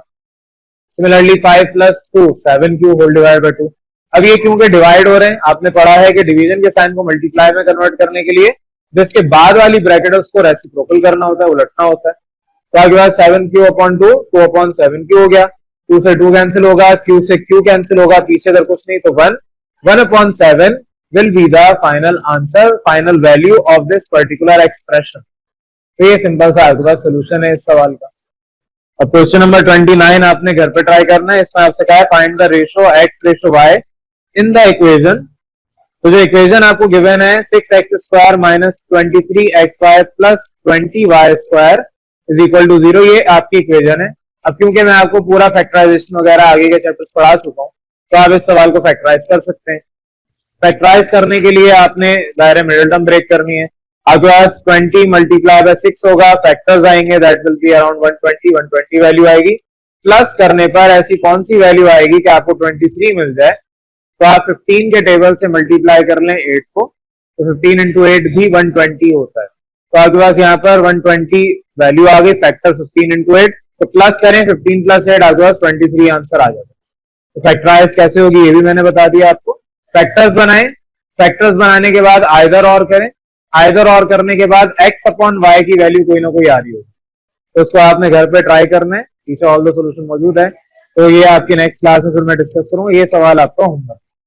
आज आप लोगों का मैं आगे काम करवा रहा हूँ। पीछे मैंने आपको ये वाला सवाल होमवर्क के लिए दिया था, तो इसको एक बार डिस्कस कर रहा हूँ आपसे। क्या है सवाल में, क्या एक्स रेशो वाई फाइंड करें इस इक्वेशन का, ये जो गिवन है।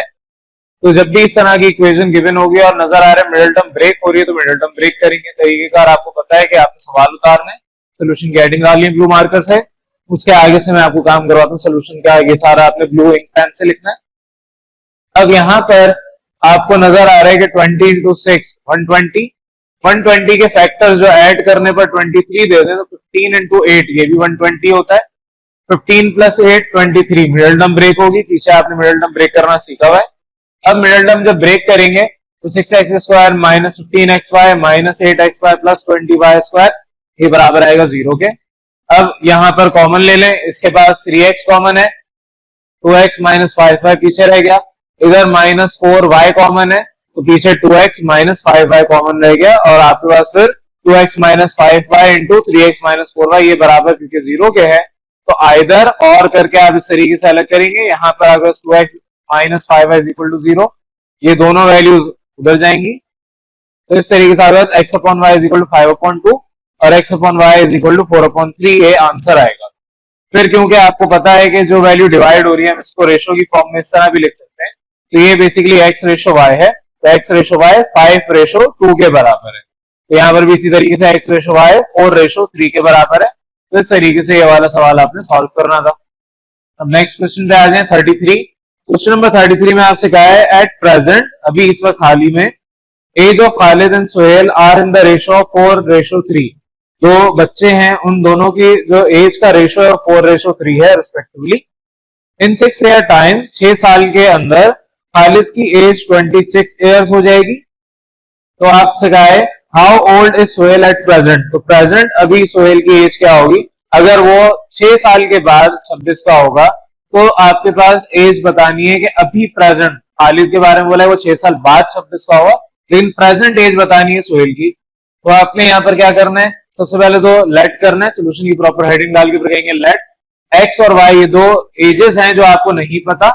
आपको नहीं पता कि एक्स और वाई यानी कि खालिद और सोहेल की एजेस अभी क्या है, तो आपने लेट कर लिया X present age of Khalid और Y present age of Sohail. फिर आप कहेंगे since given that x ratio y 4/3 के बराबर गिवन है, आपसे क्या है कि सोहेल और खालिद की जो एज है उनका रेशो इस तरीके से है, तो हम कह सकते हैं x अपॉन वाई बराबर है 4/3 के, तो इसको इक्वेशन 1 कहते हैं। अब प्रेजेंट आपको नहीं पता, लेकिन 6 साल बाद आपको कंडीशन पता है कि आफ्टर 6 ईयर खालिद की एज 26 साल हो जाएगी। दैट इज जो प्रेजेंट एज है उसमें 6 साल ऐड कर दें, टोटल एज 26 हो जाएगी। तो मतलब प्रेजेंट एज उसकी 20 साल है। तो at present Khalid is 20 years old. फिर आप क्या करें, इस वैल्यू को पुट कर दें अपनी इक्वेशन 1 में x की जगह, तो जो आगे इस तरीके से इक्वेशन बन गई, तो x की जगह 20 upon y is equal to 4/3। अब इनको क्रॉस मल्टीप्लीकेशन करके आगे पीछे शिफ्ट करें। यहां पर आपके पास 20 इंटू 3 बराबर है 4 इंटू वाई के, 4 उधर जाके डिवाइड होगा, तो 4 और 20 एक ही टेबल में आते हैं। आपके पास 4 इंटू 5 आपके 20 होता है, तो 5 इंटू 3 आपका यहाँ पर 15 ईयर्स, ये 15 ईयर्स प्रेजेंट एज है सोहेल की। तो यहाँ पर इस तरीके से आपने अपना आंसर करना था। अब आगे आ जाए अपने नेक्स्ट टॉपिक पे। नेक्स्ट टॉपिक आपका प्रोपोर्शन है, प्रोपोर्शन से रिलेटेड क्वेश्चन देख रहे हैं। आगे क्वेश्चन नंबर 37 के दो पार्ट्स हैं। फर्स्ट ए पार्ट में क्या है, अ कारपेंटर मेक्स 20 टेबल्स इन 8 डेज। एक कारपेंटर है जो कि 20 टेबल्स बनाता है 8 दिनों में। How many days will he take to make 30 such tables. अब वो कितने दिन लेगा 30 टेबल बनाने में। यहाँ पर अब आपको थोड़ा सा अपना कॉमन सेंस लॉजिक इस्तेमाल करनी है कि 20 टेबल अगर 8 दिनों में उसने बनाया है, तो 30 टेबल क्वांटिटी ज्यादा हो गई, तो दिन भी ज्यादा चाहिए होंगे। तो अब यहाँ पर आपके पास एक डायरेक्ट रिलेशन आता है, डायरेक्ट प्रोपोर्शन हम इसको कहते हैं, कि मेरे पास 8 दिन अगर ये वैल्यू बढ़ रही है इस तरीके से, तो ये वैल्यू भी बढ़ेगी। अगर टेबल्स में इंक्रीज कर रहा हूं, टेबल बढ़ा रहा हूं, तो मेरे पास यहाँ पर जो डेज हैं वो भी बढ़ेंगे। उस तरीके से, उस लॉजिक से आप कहेंगे कि ये आपका डायरेक्ट प्रोपोर्शन है। डायरेक्ट प्रोपोर्शन में हम कहते हैं कि ये वैल्यू इससे डिवाइड करेंगे तो उसके बरक्स ये वाली वैल्यू इससे डिवाइड होगी, यानी कि x अपॉन 8 ये आपके डेज, क्योंकि आप सेम रेशो आपने पीछे पढ़ा था कि सेम क्वांटिटी, सेम आपके पास वैल्यू होनी चाहिए। तो x अपॉन 8 फिर बराबर है 30 अपॉन 20। x के अपोजिट ये वैल्यू है, 8 के अपोजिट ये वैल्यू, तो इसी तरीके से इनका रेशियो होगा। इनवर्स प्रोपोर्शन में थोड़ा डिफरेंट काम होता है। तो सिंपल है, x अपॉन 8 इज इक्वल 30.20, 8 उधर जाके मल्टीप्लाई होगा, सिंप्लीफाई करें, आपके पास एंड में आंसर 12 आएगा। तो आपके 12 days are required to make 30 tables. तो इस तरीके से ये वाला सिंपल सा आंसर हो गया। बी पार्ट है, ये आपसे कह रहा है कि the cost of 10 chairs is rupees 3250, 3250। Find the cost of 7 chairs. तो अब आपके यहाँ पर 10 चेयर्स है, क्वांटिटी ज्यादा है, और find the cost of 7 chairs. अब आपकी क्वांटिटी कम हो गई तो जाहिर कॉस्ट भी डिक्रीज होगी। अगर 10 चेयर्स की कॉस्ट 3250 है तो 7 चेयर्स की कॉस्ट कम होगी, कम होनी चाहिए। तो ये भी एक डायरेक्ट रिलेशन हुआ, यानी कि मेरे पास अगर यहाँ पर कॉस्ट और चेयर्स के आपस में रिलेशन बनाए तो चेयर की वैल्यू अगर डिक्रीज हो रही है, चेयर कम हो रही है, तो आपकी कॉस्ट भी डिक्रीज होगी। आप अगर कोई एक चीज लेने जाते हैं 100 रुपए की, 10 चीज उठा के लाते हैं 1000 रुपए बनते हैं। वहीं पे अगर आप वही 100 रुपए की चीज अब 6 लेके आएंगे तो 1000 रुपए तो नहीं बनेंगे ना, उससे ज्यादा बल्कि कम अमाउंट बनेगा। तो सिमिलरली यहाँ पर भी कॉस्ट डिक्रीज होगी। अगर ये आपके पास इस तरीके से रिलेशन है तो ये भी इस तरीके से रिलेशन होगा। ये ऊपर की तरफ बनाए या नीचे की तरफ बनाए, दोनों को रिप्रेजेंट करने का तरीका ये है कि वैल्यू आपकी अगर इंक्रीज हो रही है तो इंक्रीज होगी, डिक्रीज हो रही है तो दूसरी तरफ भी डिक्रीज होगी। बहरहाल आपके पास यहाँ पर x divided by 3250 will be equal to 7 divide by 10। यही चीज आपने बताई। डायरेक्ट प्रोपोर्शन में आप यही काम करते हैं कि जो इसके अपोजिट, इसके सामने वैल्यू है वो उसके इक्वल टू के साइड पे वही होती है, यानी कि x के इस साइड पे 7 ही होगा और 3250 के उस साइड पे 10 ही होगा। तो सिंपल है, इसको उधर भेज के मल्टीप्लाई करें, सिंप्लीफाई करें, 2275 रुपीज। और ये आपका कॉमन सेंस भी है कि आप अगर 10 के बजाय 7 टेबल 7 चेयर्स खरीद रहे हैं तो 7 चेयर्स कम सस्ती पड़नी चाहिए एज कम्पेयर टू 10 चेयर्स। ये आपके पास सिंपल सा आंसर आ गया। अब नेक्स्ट आ जाए क्वेश्चन नंबर 40 पे। क्वेश्चन नंबर 40 में आपसे कहा है 125 kilogram of rice cost 3500 rupees. आपके पास क्वांटिटी 125 किलोग्राम है राइस चावल के, और उनकी प्राइस 3500 या 3500 है। How many kilogram of rice can be bought for rupees 2380। तो आपको भी क्वांटिटी नहीं पता लेकिन आपको अमाउंट पता है कि एक्चुअल अमाउंट से डिक्रीज कर दिया। तो अगर आपने पैसे कम किए हैं, पैसे कम करने से क्वांटिटी बढ़ तो सकती नहीं है। आप दुकान वाले से क्या मैं कम पैसे दूंगा लेकिन मुझे बदले में ज्यादा पैसे ज्यादा चीज चाहिए तो आपको देगा तो नहीं। तो आपने क्वांटिटी को अगर डिक्रीज किया है तो इधर, या बल्कि आपने अगर अमाउंट को डिक्रीज किया है तो क्वांटिटी भी डिक्रीज होगी, क्योंकि आपको अमाउंट पता है कि वो डिक्रीज किया है, कम किया है, तो क्वांटिटी भी अंडरस्टूड है कि कम ही होगी। तो ये आपका डायरेक्ट प्रोपोर्शन है ये भी। तो उसमें भी वही तरीका। अब ये मैं सिर्फ इसलिए करवा रहा हूँ, ये पास्ट पेपर के क्वेश्चन है। x अपॉन 125 बराबर है 2380 डिवाइड बाय 3500। 125 उधर भेजें, मल्टीप्लाई होगा, आपके पास सिंप्लीफिकेशन करने पर 85 आंसर आ रहा है x का, यानी कि आपके पास जो क्वांटिटी है दैट इज 85 किलोग्राम। इतने अमाउंट में आपको 85 किलो मिल जाएगी। तो ये डायरेक्ट प्रोपोर्शन की कुछ एग्जांपल्स थी। अब हम बात कर रहे हैं इनवर्स प्रोपोर्शन पे। ये ऑल दो पास्ट पेपर में नहीं आया लेकिन आपके पास यहाँ पर क्वेश्चन नंबर 38 अब मैं डिस्कस कर रहा हूँ। क्वेश्चन नंबर 38 में आपसे कहा है 36 workers build a house in 20 days. 36 लोग हैं जो कि एक घर तामीर कर रहे हैं 20 दिनों के अंदर। How many days will 18 workers. अब आपने वर्कर की क्वांटिटी कम कर दी, आपने वो तादाद कम कर दी। Working at the same rate take to build the same house. वही सेम घर जो पहले 36 वर्कर्स ने बनाया था और 20 दिनों में बनाया था, अब 36 के बजाय 18 लोग वहां पर खड़ा कर दें। जिस तरह उन 36 ने काम किया उसी तरीके से 18 वर्कर्स भी काम करेंगे, लेकिन कितना टाइम लगेगा उस किस्म के हाउस को बनाने का, उस किस्म के घर को दोबारा से बिल्ड करने में। अब यहाँ पर नंबर ऑफ वर्कर्स कम कर दिए। नंबर ऑफ वर्कर्स कम करने से नंबर ऑफ डेज कम नहीं हो सकते। अगर एक इंसान कोई काम कर रहा है 10 दिन में तो 2 लोग मिलके वो 10 के बजाय 5 दिन में काम करके खत्म कर देंगे। अब क्या हुआ, यहाँ पर आपके पास एक inverse proportion, inverse relation generate हो गया। अब यहाँ पर आपके अगर वर्कर्स कम हो रहे हैं तो डेज बढ़ रहे हैं।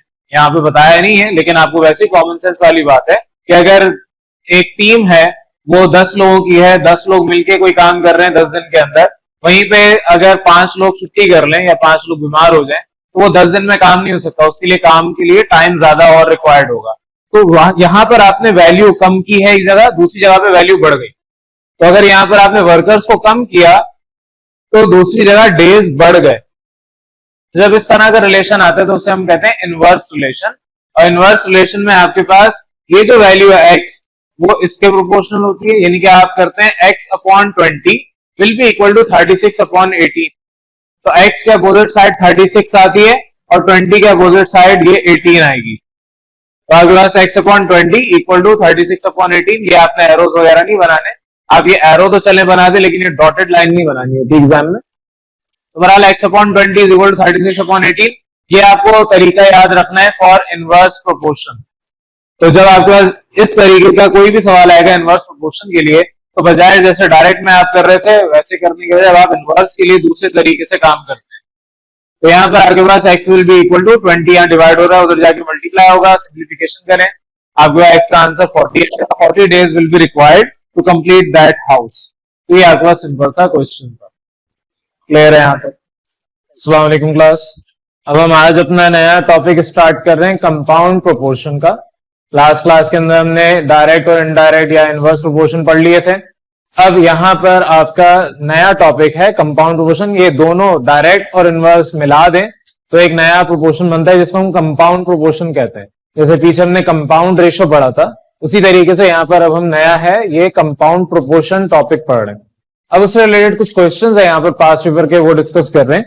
क्वेश्चन नंबर 47 में आपके पास बी पार्ट में करवा रहा हूं। ए पार्ट जब आपको ये समझ आएगा, बी पार्ट तो ये खुद कर लेंगे।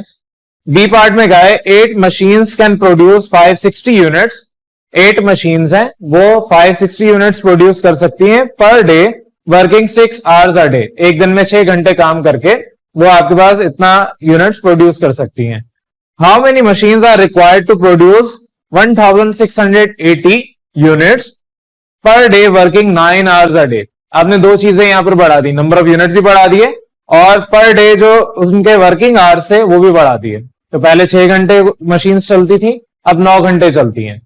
अब कुछ रिलेशन इस तरीके से बना है कि आपके पास आपने सबसे पहले टेबल बनाना होता है जो डाटा गिवन है। मशीन्स आपके पास 8 गिवन है और उसके बाद क्या है, कितनी मशीन्स चाहिए तो आप उसको अननोन है तो एक्स से रिप्रेजेंट करेंगे। यूनिट्स आपको जब 8 मशीन थी तो आपके पास 560 यूनिट्स है और आपके पास यहां पर जब आपने मशीन्स बढ़ा दी या कम कर दी अभी ये नहीं पता, लेकिन यूनिट्स आपके 1680 आ गए। और इसी तरीके से आप कह रहे हैं जब 560 यूनिट्स है तो आपके पास 6 आवर्स चलती थी, 6 आवर्स मशीन्स वर्क करती थी और जब आपके पास 1680 यूनिट्स बनेंगे तो मशीन्स 9 आवर्स अ डे काम करेंगी, वर्क करेंगे। ये आपने डाटा बना दिया। अब इस डाटा को देख के आपने अपनी थोड़ी सी लॉजिक अप्लाई करनी है कि मशीन बढ़ाने से नंबर ऑफ यूनिट्स भी बढ़ रहे, ये डायरेक्ट रिलेशन हो गया, लेकिन मशीन बढ़ाने से क्या टाइम भी बढ़ेगा? ऐसा तो बिल्कुल भी लाजमी नहीं है। अगर आप मशीन्स बढ़ाएंगे तो इसीलिए बढ़ाते हैं कि टाइम कम लगे। अगर आप प्रिंट कर रहे हैं, आपको 10 पेज प्रिंट करने में 10 मिनट लगते हैं, वहीं पे आप 2 प्रिंटर रख दें और 5-5 डिवाइड कर दें, वो 5 मिनट में हो जाएगा। आपने मशीन बढ़ाई लेकिन आपके पास टाइम रिड्यूस हो गया। इसी तरीके से आपके पास यहां पर भी जब मशीन बढ़ेगी तो आपके पास टाइम भी रिड्यूस होना चाहिए था, लेकिन आपने क्या किया, टाइम बढ़ा दिया। असूलन क्या होना चाहिए था, मशीन बढ़ा रहे तो टाइम कम होना चाहिए था। ये आपका रिलेशन इनवर्स रिलेशन है। तो इस वजह से आप यहां पर इस तरीके से एरो ऊपर की तरफ लगाया, मतलब ये कि इन दोनों के दरमियान जो रिलेशन होगा that will be inverse relation. बेशक वो वैल्यू बढ़ रही है, वो वैल्यू इसलिए बढ़ रही है क्योंकि आपने यूनिट बढ़ा दिए। अगर हम यूनिट का काम देखें, यूनिट और टाइम को, तो भी आपके पास रिलेशन थोड़ा सा पॉजिटिव नजर आ रहा है, लेकिन हमें जो चीज मालूम करनी है उसके कॉरेस्पॉन्डिंग दूसरे चीजों के दरमियान प्रोपोर्शन फाइंड आउट करना है। ऐसा नहीं कि मैं कहूं कि मेरे पास यहां पर वैल्यू तो मशीन की फाइंड करनी है, लेकिन मैं रिलेशन तलाश कर रहा हूं यूनिट और टाइम के दरमियान। जिस चीज को मालूम करना है उसके दरमियान आपको रिलेशन चाहिए, उसके दरमियान आपको देखना है कि आइदर डायरेक्ट और इनवर्स प्रोपोर्शन है क्या है। तो आप यहाँ पर वो वर्डिंग में लिखेंगे वो सारी बातें यहाँ पर मैंने लिखी। There is a direct proportion between numbers and machine. तो नंबर ऑफ यूनिट्स और नंबर ऑफ मशीन और नंबर ऑफ यूनिट्स के दरमियान डायरेक्ट प्रोपोर्शन है, number of machine and number of units के दरमियान डायरेक्ट प्रोपोर्शन है, and inverse proportion between number of machines and time. तो अगर नंबर ऑफ मशीन और टाइम के दरमियान इनवर्स प्रोपोर्शन है।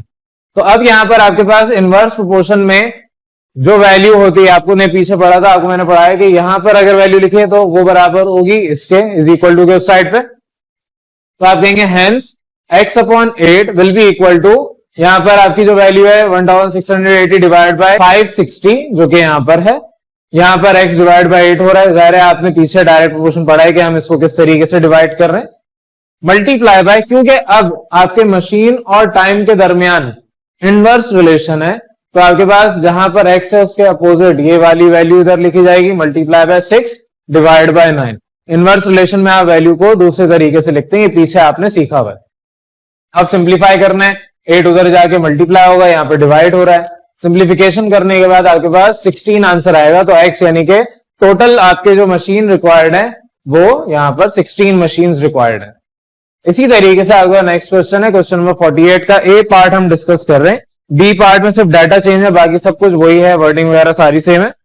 आपसे कहा है ए पार्ट डिस्कस कर रहा हूं, if 1500 man make 11 miles of rail road, एक रोड बनानी है जिसमें आपने 11 माइल्स तक काम कर लिया, इसके लिए 1500 लोगों की जरूरत थी और ये सारा काम किया इन 13 वीक्स। डाटा बनाएंगे आप लोगों का, जो लेंथ है इन माइल्स उसका और जो टाइम है वीक उसका। आपसे कहा है how long will it take, आपसे टाइम के बारे में पूछ ले कि नंबर ऑफ वीक्स बताएं। Take 2400 workers to make 27.5 miles of rail road, यानी कि आपको माइल्स लेंथ बता दी और मैन बता दिए, वर्कर्स बता दिए। अच्छा मैं नीचे वाला क्वेश्चन पढ़ रहा हूं, 2000 आपके पास है, वीक आपके ऊपर तो डाटा सही है, नीचे आपका 2000 है, 24 नहीं 2000। तो यहां पर आपके पास 1500 से 2000 कर दिए, क्वांटिटी बढ़ा दी लोगों की। सिमिलरली आपको ये भी कह दिया कि लेंथ भी बढ़ा दी, पहले 11 माइल्स तक काम हो रहा था, अब और आगे आपने रोड बनानी है। तो बताएं टाइम यहां पर कितना चाहिए, और जाहिर सी बात है आपको ज्यादा लेंथ अगर चाहिए तो ज्यादा टाइम भी देना पड़ेगा। अब यहां पर हमें क्योंकि टाइम चाहिए तो इसके दरमियान हम रिलेशन आइडेंटिफाई करेंगे between length and number of people या मैन। तो मेरे पास यहां पर उसी तरह से स्टेटमेंट आएगी, there is a direct proportion between weeks and miles, आपके वीक और माइल्स यानी लेंथ के दरमियान डायरेक्ट प्रोपोर्शन है, जितनी ज्यादा लेंथ बढ़ाएंगे उतना ज्यादा टाइम बढ़ेगा। और इनवर्स प्रोपोर्शन है बिटवीन मैन एंड वीक, जितने ज्यादा लोग बढ़ाएंगे उतना कम टाइम चाहिए होगा। अगर एक इंसान कोई काम कर रहा है 10 घंटे में और 10 लोग वही काम करने आ जाएं तो वो 1 घंटे के अंदर काम करके फारिग कर सकते हैं। तो यहां पर आपके पास इनवर्स प्रोपोर्शन है बिटवीन मैन एंड वीक्स। तो यहां पर अब आपने जब ये प्रोपोर्शन आइडेंटिफाई कर लिया कि डायरेक्ट और इनवर्स क्या है, तो आप डायरेक्टली बता सकते हैं कि x अपॉन 13 बराबर होगा 27.5 divide by 11 multiply by 1500 divide by 2000, क्योंकि ये इनवर्स रिलेशन है इसके साथ, तो इस वजह से ये वाली वैल्यू फिर डिवाइड होगी इससे। इनवर्स में आप ये काम करते हैं। तो आपने यहां पर अब क्योंकि पॉइंट के साथ काम करना है, इसको आप पॉइंट हटाते हैं, तो आपने पढ़ा हुआ था बचपन में कि आप जब भी पॉइंट हटाएंगे तो डिनोमिनेटर में 1 आएगा और पॉइंट के बाद जितने डिजिट हैं उतने 0 आएंगे। तो आपके पास यहां से पॉइंट हटा तो 1 और 0 आ गया। 13 यहां डिवाइड हो रहा है, उधर बेच के मल्टीप्लाई करेंगे, सिंप्लीफिकेशन करने के बाद आपके पास आंसर आएगा 195 डिवाइड बाई 8। इसको आपने 195 डिवाइड बाई 8 को इस तरीके से लिखना है। अब ये डायरेक्ट कैलकुलेटर से निकाला जा सकता है, कैलकुलेटर से नहीं निकालना आता तो आप इसको वैसे भी जो पीछे बच्चों में किया करते थे ब्रैकेट बना के या डिवाइड का साइन बना के, तो उस तरीके से भी आप कर सकते हैं। बहरहाल आंसर इस फॉर्म में देंगे, ना कि इस फॉर्म में। क्यों?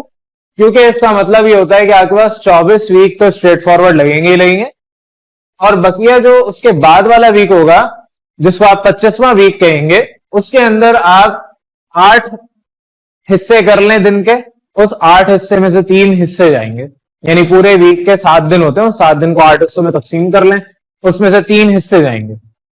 तो यहां पर तरीकेकार ये होगा फॉलो करने वाला। इससे मुझे नहीं पता चल रहा कितने नंबर ऑफ वीक्स आएंगे, ना पॉइंट में पता चलेगा। हम क्या करते हैं, इस तरीके से फ्रैक्शन में अपने आंसर को लिखते हैं। तो यहां पर इस तरीके से आपने x की वैल्यू बता दी कि इतना टाइम लगेगा, इतने वीक्स रिक्वायर्ड होंगे।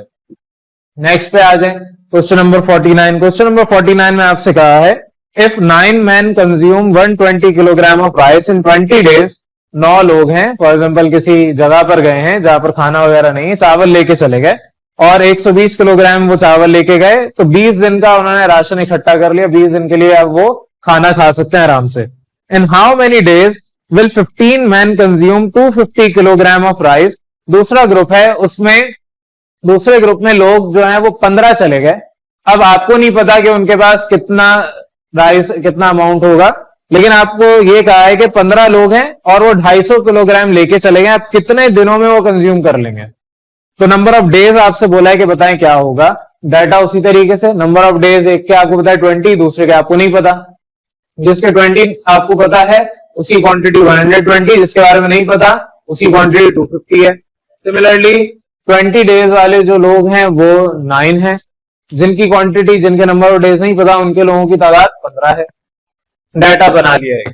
उसके बाद फिर आप कहेंगे कि आपके पास जो रिलेशन है, आपके जो डायरेक्ट रिलेशन की बात करूं, there is a direct proportion between days and quantity. जितने ज्यादा आपकी क्वांटिटी बढ़ेगी उतना ज्यादा दिनों तक वो आपका जो भी है राशन वो चलेगा। अगर मेरे पास 10 किलो आटा है, वो एक महीने तक फॉर एग्जाम्पल कोई लोग चलाते हैं, वहीं पे अगर 20 किलो कर दें तो 2 महीने चल जाएगा। जितनी क्वांटिटी बढ़ाएंगे उतने नंबर ऑफ डेज बढ़ जाएंगे, लेकिन क्वांटिटी बढ़ाएंगे तो लाजमी नहीं है कि लोग भी बढ़े। जितना ज्यादा लोग बढ़ेंगे उतना जल्दी खाना खत्म होगा। जाहिर है ज्यादा से ज्यादा लोग आपके खाना खाएंगे तो वहां पर जाहिर है आपके पास जो राशन है वो भी कम होता जाएगा, यूटिलाइज होगा। तो इनवर्स प्रोपोर्शन है बिटवीन डेज एंड मैन। अब ये सारा जब आपने डायरेक्ट और इनवर्स रिलेशन निकाल लिया तो आप कहेंगे हेंस x अपॉन 20 बराबर है 250 अपॉन 120 मल्टीप्लाई बाय 9 अपॉन 15। ये आपने इस तरीके से वैल्यू लिख दी। अब 20 उधर जाके मल्टीप्लाई होगा, सिंप्लीफाई करें, एंड में x का आंसर 25 डेज आ रहा होगा। तो इस तरीके से ये सिंपल आपके पास कंपाउंड प्रोपोर्शन के सवाल आते हैं। अस्सलाम वालेकुम क्लास, आज आप लोगों का नया टॉपिक अब हम स्टार्ट कर रहे हैं। इससे पहले हमने जो टॉपिक पढ़ा था that was combined proportion. Combined proportion में आप लोगों को मैंने काम थोड़ा सा कराया था, होमवर्क सारे आपको दिए थे। अब वो जितने भी क्वेश्चन आपको मैंने होमवर्क के दिए थे, जाहिर है वो आपने खुद करने हैं। अब उनमें क्योंकि मैंने जो सवाल कराया सारे एक जैसे थे, सिंपल आपसे कहा था कि 3 रेशो है, A रेशो B गिवन है, दूसरा B रेशो C गिवन है, तो आपने कंपाउंड A रेशो C करके निकालना है। तो सिंपली आप A upon B multiply by B upon C करते थे तो आपको A अपॉन C यानी कि A रेशो C मिल जाता। तो पीछे आपको इस टर्म में तो ज़ाहिर मैंने नहीं करवाया, सवाल सॉल्व करवाया, लेकिन पीछे लॉजिक तो यही थी। अब अगर यहां तक आपको क्लियर है तो नेक्स्ट टॉपिक आपका स्टार्ट कर रहे हैं परसेंटेज का। अब परसेंटेज में कुछ आपके टॉपिक्स हैं जो बचपन में कभी आपने पढ़े थे, जिसमें आपने कॉस्ट प्राइस, सेलिंग प्राइस, फिर उनसे निकालते हुए आपने प्रॉफिट या लॉस, ये सारी बातें पीछे बचपन में सीखी हुई हैं। अब सिंपल परसेंटेज के क्वेश्चन पहले सवाल आप डिस्कस कर रहा हूं, उसके बाद फिर ये फॉर्मूले इस पे आएंगे। तो पहला आपके पास सवाल गिवन है क्वेश्चन 56 में कि 20% ऑफ 80 रुपीज निकाल के दे। आप दें कोई भी आपके पास सवाल आएगा, लाजमी नहीं 80 रुपीज हो, अगर कोई भी चीज हो, आपसे बोला जाए कि फॉर एग्जांपल आपने कपड़ा लिया 3 मीटर का, उसमें से 2 मीटर आपका कपड़ा इसका सूट बनेगा, बकिया 1 मीटर आपका बच गया या जाया हो गया, तो बताएं कितना परसेंटेज कपड़ा जाया हो गया। इसी तरीके से क्लास के अंदर अगर 50 बच्चे हैं, उसमें से 10 बीमार हो गए, तो बताएं कितनी टोटल परसेंटेज अटेंडेंस हुई। तो हर जगह, ये एग्जांपल इसलिए दे रहा हूं क्योंकि हर जगह परसेंटेज इस्तेमाल होती है। आपको जब आपका रिजल्ट आता है तो परसेंटेज में आपको मेजर किया जाता है। आपने जितने भी पेपर दिए, आपके अगर टोटल मार्क्स 1000 थे या 500 थे, जितने भी थे, लेकिन आपका जो रिजल्ट एंड में पूछा जाएगा वो इन टर्म्स ऑफ परसेंटेज पूछा जाएगा। आपसे ही नहीं पूछा जाएगा कि आपके टोटल कितने मार्क्स आ गए, तो जब जिसको रिक्वायरमेंट है वो पूछ लेंगे, लेकिन आप सबको बताते फिरेंगे मेरी इतनी परसेंटेज आई है एग्जाम में, मेरे इतने मार्क्स आए हैं। मार्क्स से किसी को कोई नहीं लेना देना, किसी का कोई आपसे ताल्लुक नहीं है, मार्क्स को पूछेंगे भी नहीं। आपसे जो चीज रिक्वायर्ड है वो है परसेंटेज। तो यहाँ पर अब जो टॉपिक हम पढ़ने जा रहे हैं उसमें परसेंटेज की इस्तेमाल कर रहे हैं। परसेंटेज जैसे आपसे कहा कि 20% ऑफ 80 रुपीज बताएं क्या होगा, तो इसका तरीकेकार क्या होता है कि जो आपको अमाउंट गिवन है उसको मल्टीप्लाई करते हैं 20% से, सिंपल। तो 20%, ये जो परसेंट का सिंबल है, ये साइन है, इसको हटाएंगे तो इसकी जगह डिवाइड में 100 लिखा जाएगा। तो 80 मल्टीप्लाई बाय 20 डिवाइड बाय 100, ये आपके पास परसेंटेज हटा के हुआ। अब इसको सिंप्लीफाई करें, एंड में आंसर 16 आया। ये जो 16 अमाउंट आया है ये है 20% ऑफ योर 80 रुपीज। अगर आपसे बोला जाता है कि फॉर एग्जाम्पल यहाँ कोचिंग में एक सिस्टम हमने बनाया हुआ है कि आपके अगर मार्क्स पीछे खराब आ गए तो आप मोर देन 80% लें, more than 80% of that number, जितने भी आपके टोटल मार्क्स होंगे वो मोर देन 80% आप बोनस अप्लाई कर सकते हैं। यानी पिछले जितने भी आपको कोई एक टेस्ट है सेम सब्जेक्ट का, उसके अंदर मार्क्स खराब है, आप अपने मार्क्स इंक्रीज कर लें। तो 80% ऑफ 20 मार्क्स फॉर एग्जाम्पल है, टोटल मार्क्स 20 थे, तो 80% का मतलब क्या हुआ, आपने 80% निकाला 20 का, 16 मार्क्स होने चाहिए थे। सिमिलरली अगर 30 नंबर का पेपर होगा, 30% का 80 निकालें, तो 80% ऑफ योर 30 मार्क्स ये आपके 24 होने चाहिए। तो आप हर जगह परसेंटेज इस्तेमाल कर रहे हैं। ये जो आपने दिमाग में कैलकुलेट कर लिया कि 20 मार्क्स का 80% 16 होगा, वो इस फॉर्मूले से किया। तो अब ये परसेंटेज जब क्लियर हो गया, तो नेक्स्ट टॉपिक पे आ रहे हैं। ये सारे आपके कॉन्सेप्चुअली इंपॉर्टेंट क्वेश्चन इसलिए करवा रहा हूं, अदरवाइज बोर्ड के पॉइंट ऑफ व्यू से जो इंपॉर्टेंट है वो आगे हम डिस्कस करेंगे। 58 में क्या है, what is the sum of money of this 10.5% is ₹210। आपसे कहा कि वो वैल्यू क्या होगी जिसका 10.5% लूं तो आंसर 210 आ जाए। अब आपको टोटल अमाउंट नहीं गिवन, आपको आंसर गिवन है। अगर इसी सवाल को उल्टा पढ़े तो बोलूं कि वो परसेंटेज अगर 20 है और अमाउंट मेरे पास 20% अप्लाई करने पर 16 आ रहा है, तो एक्चुअल अमाउंट क्या होगा।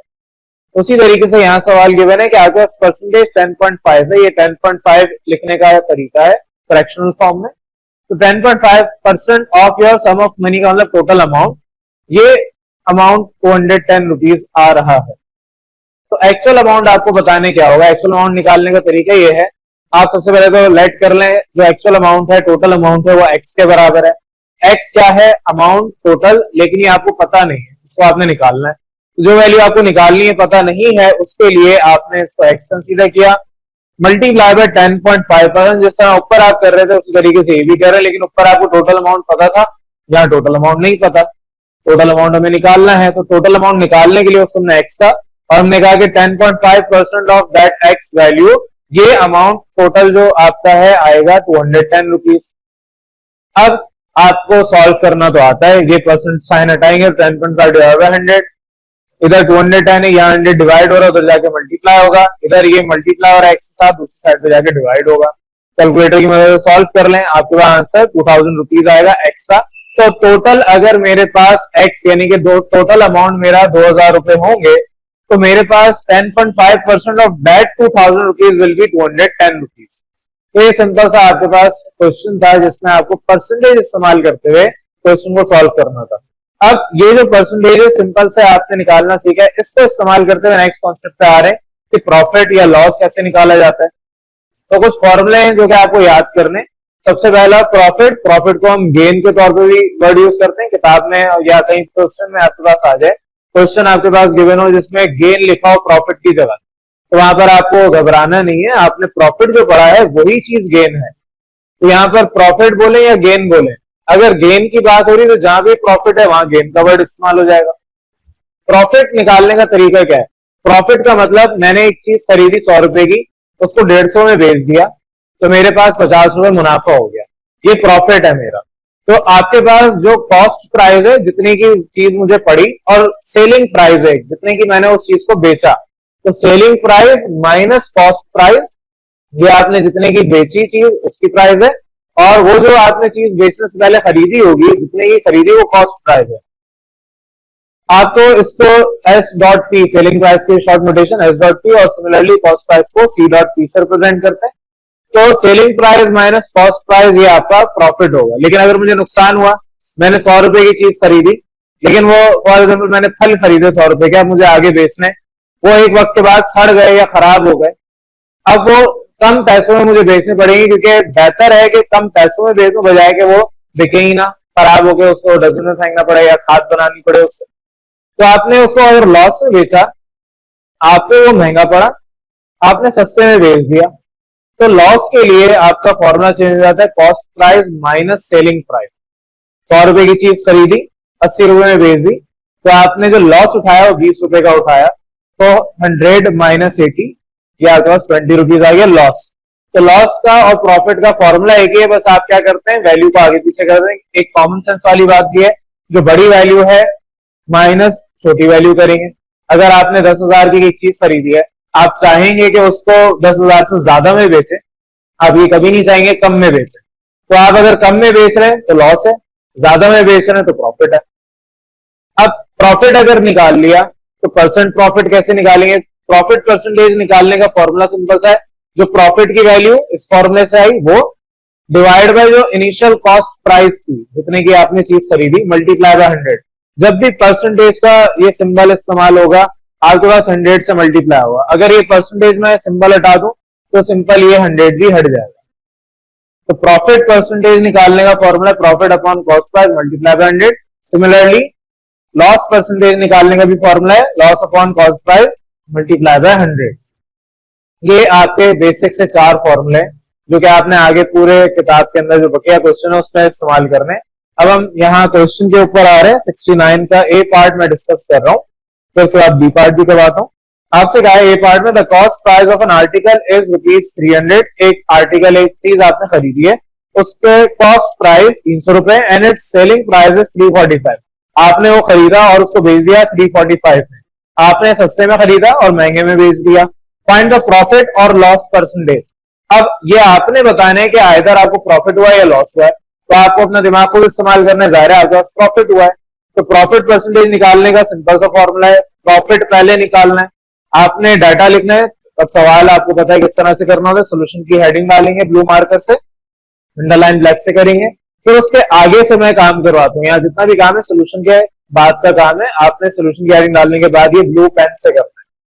तो आप कहेंगे सिंस कॉस्ट प्राइस, इसकी एब्रिविएशन सी डॉट की है, 300 रुपीज है।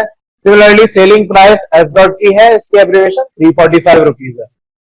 अब फॉर प्रॉफिट, आपको प्रॉफिट पहले निकालना है, प्रॉफिट परसेंटेज के लिए प्रॉफिट चाहिए, तो प्रॉफिट निकालने का फॉर्मूला आपने याद किया हुआ है एस डॉट की माइनस सी डॉट की, यानी कि selling price minus cost price. अगर 345 माइनस 300 करें 45 रुपीज प्रॉफिट आ गया। अब जब प्रॉफिट आ गया तो आप नेक्स्ट हेडिंग डालेंगे for profit percentage. Profit percentage का फॉर्मूला सिंपल सा अभी आपने सीखा है, profit upon cost price multiply by 100। Profit 45 है, कॉस्ट प्राइस 300 है, मल्टीप्लाई बाय 100, सिंप्लीफाई करें, आंसर आ जाएगा 15% आएगा। अब आपसे सवाल में यही चीज कही थी कि प्रॉफिट परसेंटेज बताएं, प्रॉफिट या लॉस परसेंटेज। तो जाहिर है हमें लॉस तो हो नहीं रहा, तो हमारे पास प्रॉफिट हुआ है 15% का। इस तरीके से ये वाला सवाल सॉल्व होगा, इसे जल्दी से नोट करें, फिर नेक्स्ट पार्ट पे आ रहे हैं। अब आगे आ जाए बी पार्ट से ऑनवर्ड। आपके पास बी पार्ट में क्या है, a fruit seller bought 50 kilogram mangoes, इसने आम खरीदे 50 किलो एट ₹25 पर केजी, 1 किलो 25 रुपए का। तो 50 किलो आपने टोटल अगर खरीदे, 25 को मल्टीप्लाई करते हैं 50 से, आपके पास 50 किलो का अमाउंट आ जाएगा। And sold all the mangoes, जितने भी थे वो सारे बेच दिए for 1450 rupees. Find his loss और गेन परसेंट। लॉस या प्रॉफिट जो हुआ वो बताएं क्या होगा। तो सबसे पहले तरीकेकार सोल्यूशन की आपने ब्लू मार्कर सेटिंग डालनी है, अंडरलाइन ब्लैक से करना है। आपसे क्या है, कॉस्ट प्राइस 50 मैंगोज हैं और एक मैंगो 1 किलोग्राम की 25 रुपीज है। तो 50 किलोग्राम आप मल्टीप्लाई कर दें 25 से, 1250 रुपीज टोटल अमाउंट आ गया 50 किलो का। Selling price 1450 rupees. अब ये डाटा आपको गिवन है, इस डाटा से आप अब गेन निकालेंगे। क्या सवाल में गेन परसेंट बोला है, तो जो वर्डिंग यूज की आपने भी वही करना है। अगर प्रॉफिट परसेंट बोला हो तो यहाँ पर प्रॉफिट लिखते हैं। तो यहाँ पर आपसे गेन जाहिर नजर आ रहा है कि सेलिंग प्राइस ज्यादा है कॉस्ट प्राइस से, तो गेन हो रहा है। तो गेन का फॉर्मूला अप्लाई किया, सेलिंग माइनस कॉस्ट प्राइस। आपके पास परसेंटेज, आपके पास प्रॉफिट गेन या प्रॉफिट 200 रुपीज आ गया। अब नेक्स्ट है परसेंटेज गेन निकालना है। तो परसेंटेज गेन निकालने का फॉर्मूला वही जो प्रॉफिट परसेंट का था, कि आपके पास gain upon cost price multiply by 100। Gain कितना हुआ 200 रुपीज का, एक्चुअल जो कॉस्ट प्राइस थी वो 1250 थी, मल्टीप्लाई बाय 100 किया, परसेंट गेन आ गया, दैट इज 16%। तो सिंपल सा ये क्वेश्चन है। नेक्स्ट आपके पास है क्वेश्चन नंबर 71, क्योंकि अब पास पेपर के मैं स्टार्ट कर रहा हूं क्वेश्चन। आपसे कहा है find the selling price and profit if the cost price of an item is 45,000 and the profit is 20%। Profit आपको बता दिया 20% है, और आपसे कहा है कि जो उसकी एक्चुअल प्राइस है, कॉस्ट प्राइस, वो 45,000 है। आपने जो परसेंट प्रॉफिट का फॉर्मूला पढ़ा उससे भी निकाल सकते हैं, लेकिन उसमें फिर ये 100 नहीं आएगा अगर 20% लिखेंगे। तो बहरहाल आपके पास उस फॉर्मूले से भी हो सकता है। इससे पहले मैंने आपको परसेंटेज का सिंपल सा कॉन्सेप्ट पढ़ाया कि प्रॉफिट आपको निकालना है। सबसे पहले तो यहाँ पर आपको जो डाटा गिवन है वो लिखनी है कि कॉस्ट प्राइस आपकी 45,000 है, प्रॉफिट परसेंट आपको 20% गिवन है। अब आपको प्रॉफिट जब निकालना है तो दो तरीके, एक तरीका ये कि प्रॉफिट आपका है 20% ऑफ 45,000, तो 45,000 का आपने 20% इस तरीके से निकाल लिया। आपने क्या किया 45,000 को मल्टीप्लाई किया 20% से, परसेंट हटाएंगे तो डिवाइड बाय 100, आपके पास 9,000 प्रॉफिट आ गया। अगर आप इस फॉर्मूले से निकालना चाहते हैं तो इधर आप 20% नहीं लिखेंगे, यहाँ पर 0.2 लिखेंगे, यानी कि 20 डिवाइड बाय 100, या अगर इधर 20% लिख रहे हैं तो इधर 100 नहीं लिखेंगे। तो क्योंकि ये चीज याद रखना मुश्किल हो जाती है अक्सर, ये चीज याद रखना आसान है कि मुझे कॉस्ट प्राइस गिवन है, मैं डायरेक्ट उसका 20% निकालूंगा, प्रॉफिट आ जाएगा। तो आप इस तरीके से करेंगे, जो मैंने अभी तरीका बताया वैसे करें, आपके ऊपर है। प्रॉफिट आ गया, अब आपने फॉर्मूला पढ़ा हुआ है प्रॉफिट का कि वो selling price minus cost price होगा, वहां से आप सेलिंग प्राइस भी निकाल सकते हैं। तो प्रॉफिट आपके पास selling price minus cost price, profit आया है 9,000, सेलिंग प्राइस आपको निकालना है, कॉस्ट प्राइस है 45,000। सिंप्लीफाई करें, उसको लेफ्ट साइड पे भेजें, 9,000 प्लस 45,000, आंसर आपका सेलिंग प्राइस का आ जाएगा 54,000। तो ये सिंपल सा तरीका था आपके पास सेलिंग प्राइस निकालने का। एक और क्वेश्चन देख रहे हैं, उसमें सेलिंग प्राइस निकालनी है, क्वेश्चन नंबर 73। इसमें कहा है a man buys a clock for ₹800 और मजीद and sell it at a profit of 15%, 15% profit पे उसको भेज दिया, खरीदा 800 रुपए पे। फाइंड द सेलिंग प्राइस, आपको नहीं बताया सेलिंग प्राइस, आपको प्रॉफिट बता दिया क्या है। तो अब उसके मुताबिक तरीके का जैसे अभी किया वैसे ही, cost price 800, profit 15% of cost price है, 15% ऑफ कॉस्ट प्राइस निकालना आपको आता है। Cost price multiply 15%, that is 15/100, answer 120 आ गया इस 15% का। अब 120 रुपीज आपके पास प्रॉफिट है, सेलिंग प्राइस क्या होगी, सेलिंग प्राइस के लिए आपने वही फॉर्मूला अप्लाई करना है, प्रॉफिट बराबर है selling price minus cost price के। तो आपने फॉर्मूले के अंदर वैल्यू पुट कर दी, 800 उधर भेजे, आपके पास सेलिंग प्राइस आ गई 920 रुपीज। तो इस तरह ये वाला क्वेश्चन क्या सेम उसी तरीके से वो वाला क्वेश्चन भी है। और इस तरीके के जितने भी सवाल हैं जिसमें आपको कॉस्ट प्राइस दे दी, प्रॉफिट बता दिया, अब आपसे बोला गया है कि आप बताएं कि प्रॉफिट या लॉस क्या होगा। अभी तो मैंने प्रॉफिट कराया, लॉस कराया, लॉस भी ऐसे होगा। वो वाले सवाल फिर आपके होमवर्क हैं, वो अब हम नेक्स्ट क्लास में डिस्कस करेंगे। अस्सलाम वालेकुम क्लास। चले आज हम क्वेश्चन नंबर 72 से ऑनवर्ड काम कर रहे हैं। 73 मैंने आपको लास्ट क्लास में करवा दिया था, 73 और 72 ऑलमोस्ट एक जैसे थे, 72 के लेंथी था इसलिए रह गया था। अब यहाँ पर क्वेश्चन नंबर 72 में आपसे कहा है a shopkeeper sells an article for ₹2,550। अब जब भी कोई चीज सेल की जाएगी तो वो सेलिंग प्राइस कहलाती है, एट अ लॉस ऑफ 15%। अक्सर ऐसा होता है जब कोई आइटम नहीं बिक रहा होता दुकान पे तो हम उसको सस्ते में बेच देते हैं। अगर एक चीज आपने खरीदी थी 500 रुपए की, आप उसको 400 रुपए में बेच देंगे, नुकसान उठा लेंगे, लेकिन आप उस जगह को खाली रखेंगे। फॉर एग्जाम्पल कपड़ों की दुकान है, आप कपड़े अगर भरे रहेंगे तो नया स्टॉक आप डाल नहीं सकते, नए कपड़े आप उधर डिस्प्ले पे लगा नहीं सकते, आपको पुराने बेचने पड़ते हैं। तो अक्सर लॉस में भी आप चीजें बेच देते हैं। अब आपसे कहा है आगे, what should be the selling price of the article to get a profit of 12%। वो जो सेलिंग प्राइस होनी चाहिए थी, अभी तो 15% लॉस हुआ, लेकिन वो क्या प्राइस होनी चाहिए जिसपे आपको 12% तक प्रॉफिट हो जाए। अब 12% प्रॉफिट चाहिए, मतलब अगर एक चीज आपने खरीदी है 1,000 रुपए की, आपको वो बेचनी है 12% पे, तो उस प्राइस से नीचे आप नहीं आ सकते। अब जो दुकानदार समझदार होते हैं उनको तजुर्बे से ही पता चल जाता है, या दूसरा तरीका होता है अभी कैलकुलेशन कर लें। तो जो समझदार है वो कैलकुलेशन करके तजुर्बा हासिल नहीं करते, लॉस नहीं उठाते। तो यहाँ पर आपके पास सवाल में ये कंडीशन गिवन है, तरीकेकार आपको वही आपने सवाल उतारना है, सोल्यूशन की आपने हेडिंग डालनी है ब्लू मार्कर से, फिर अंडरलाइन आपने ब्लैक से करना है। यहाँ पर जो काम करवा रहा हूँ आपने सारा ज़ाहिर ब्लू पेन से लिखना है। आपके पास सबसे पहले जो डाटा गिवन है, सेलिंग प्राइस आपको गिवन है, सेलिंग प्राइस आपने यहाँ पर एसपी से रिप्रेजेंट करें 2,550। अब उसके बाद यहाँ पर लेट करेंगे कि आपके पास कॉस्ट प्राइस एक्स है, क्योंकि यहाँ पर आपको नहीं पता कि मेरी कॉस्ट प्राइस क्या है, मुझे सेलिंग प्राइस पता है। अब लॉस हो या प्रॉफिट हो, आपको कॉस्ट प्राइस यहाँ पर गिवन नहीं है। आपको पता है कि फॉर्मूला आपके पास लॉस का क्या है, प्रॉफिट का क्या होता है, selling price minus cost price, लेकिन लॉस का होता है, प्रॉफिट का तो आपको सिंपल पीछे इस्तेमाल भी करवाया। लॉस का होता है cost price minus selling price. अब कॉस्ट प्राइस अगर हमें नहीं पता, लेकिन हमें ये पता है कि लॉस हमारा 15% है, तो 15% लॉस हमेशा कॉस्ट प्राइस के लिहाज से होता है, कभी लॉस सेलिंग प्राइस के लिहाज से नहीं होता। लॉस हमेशा होता ही आपको कॉस्ट प्राइस है, आपने कोई चीज खरीदी है, अब उस पर आप कितने का बेचते हैं वो डिपेंड कर रहा है कि लॉस हो रहा है या प्रॉफिट हो रहा है।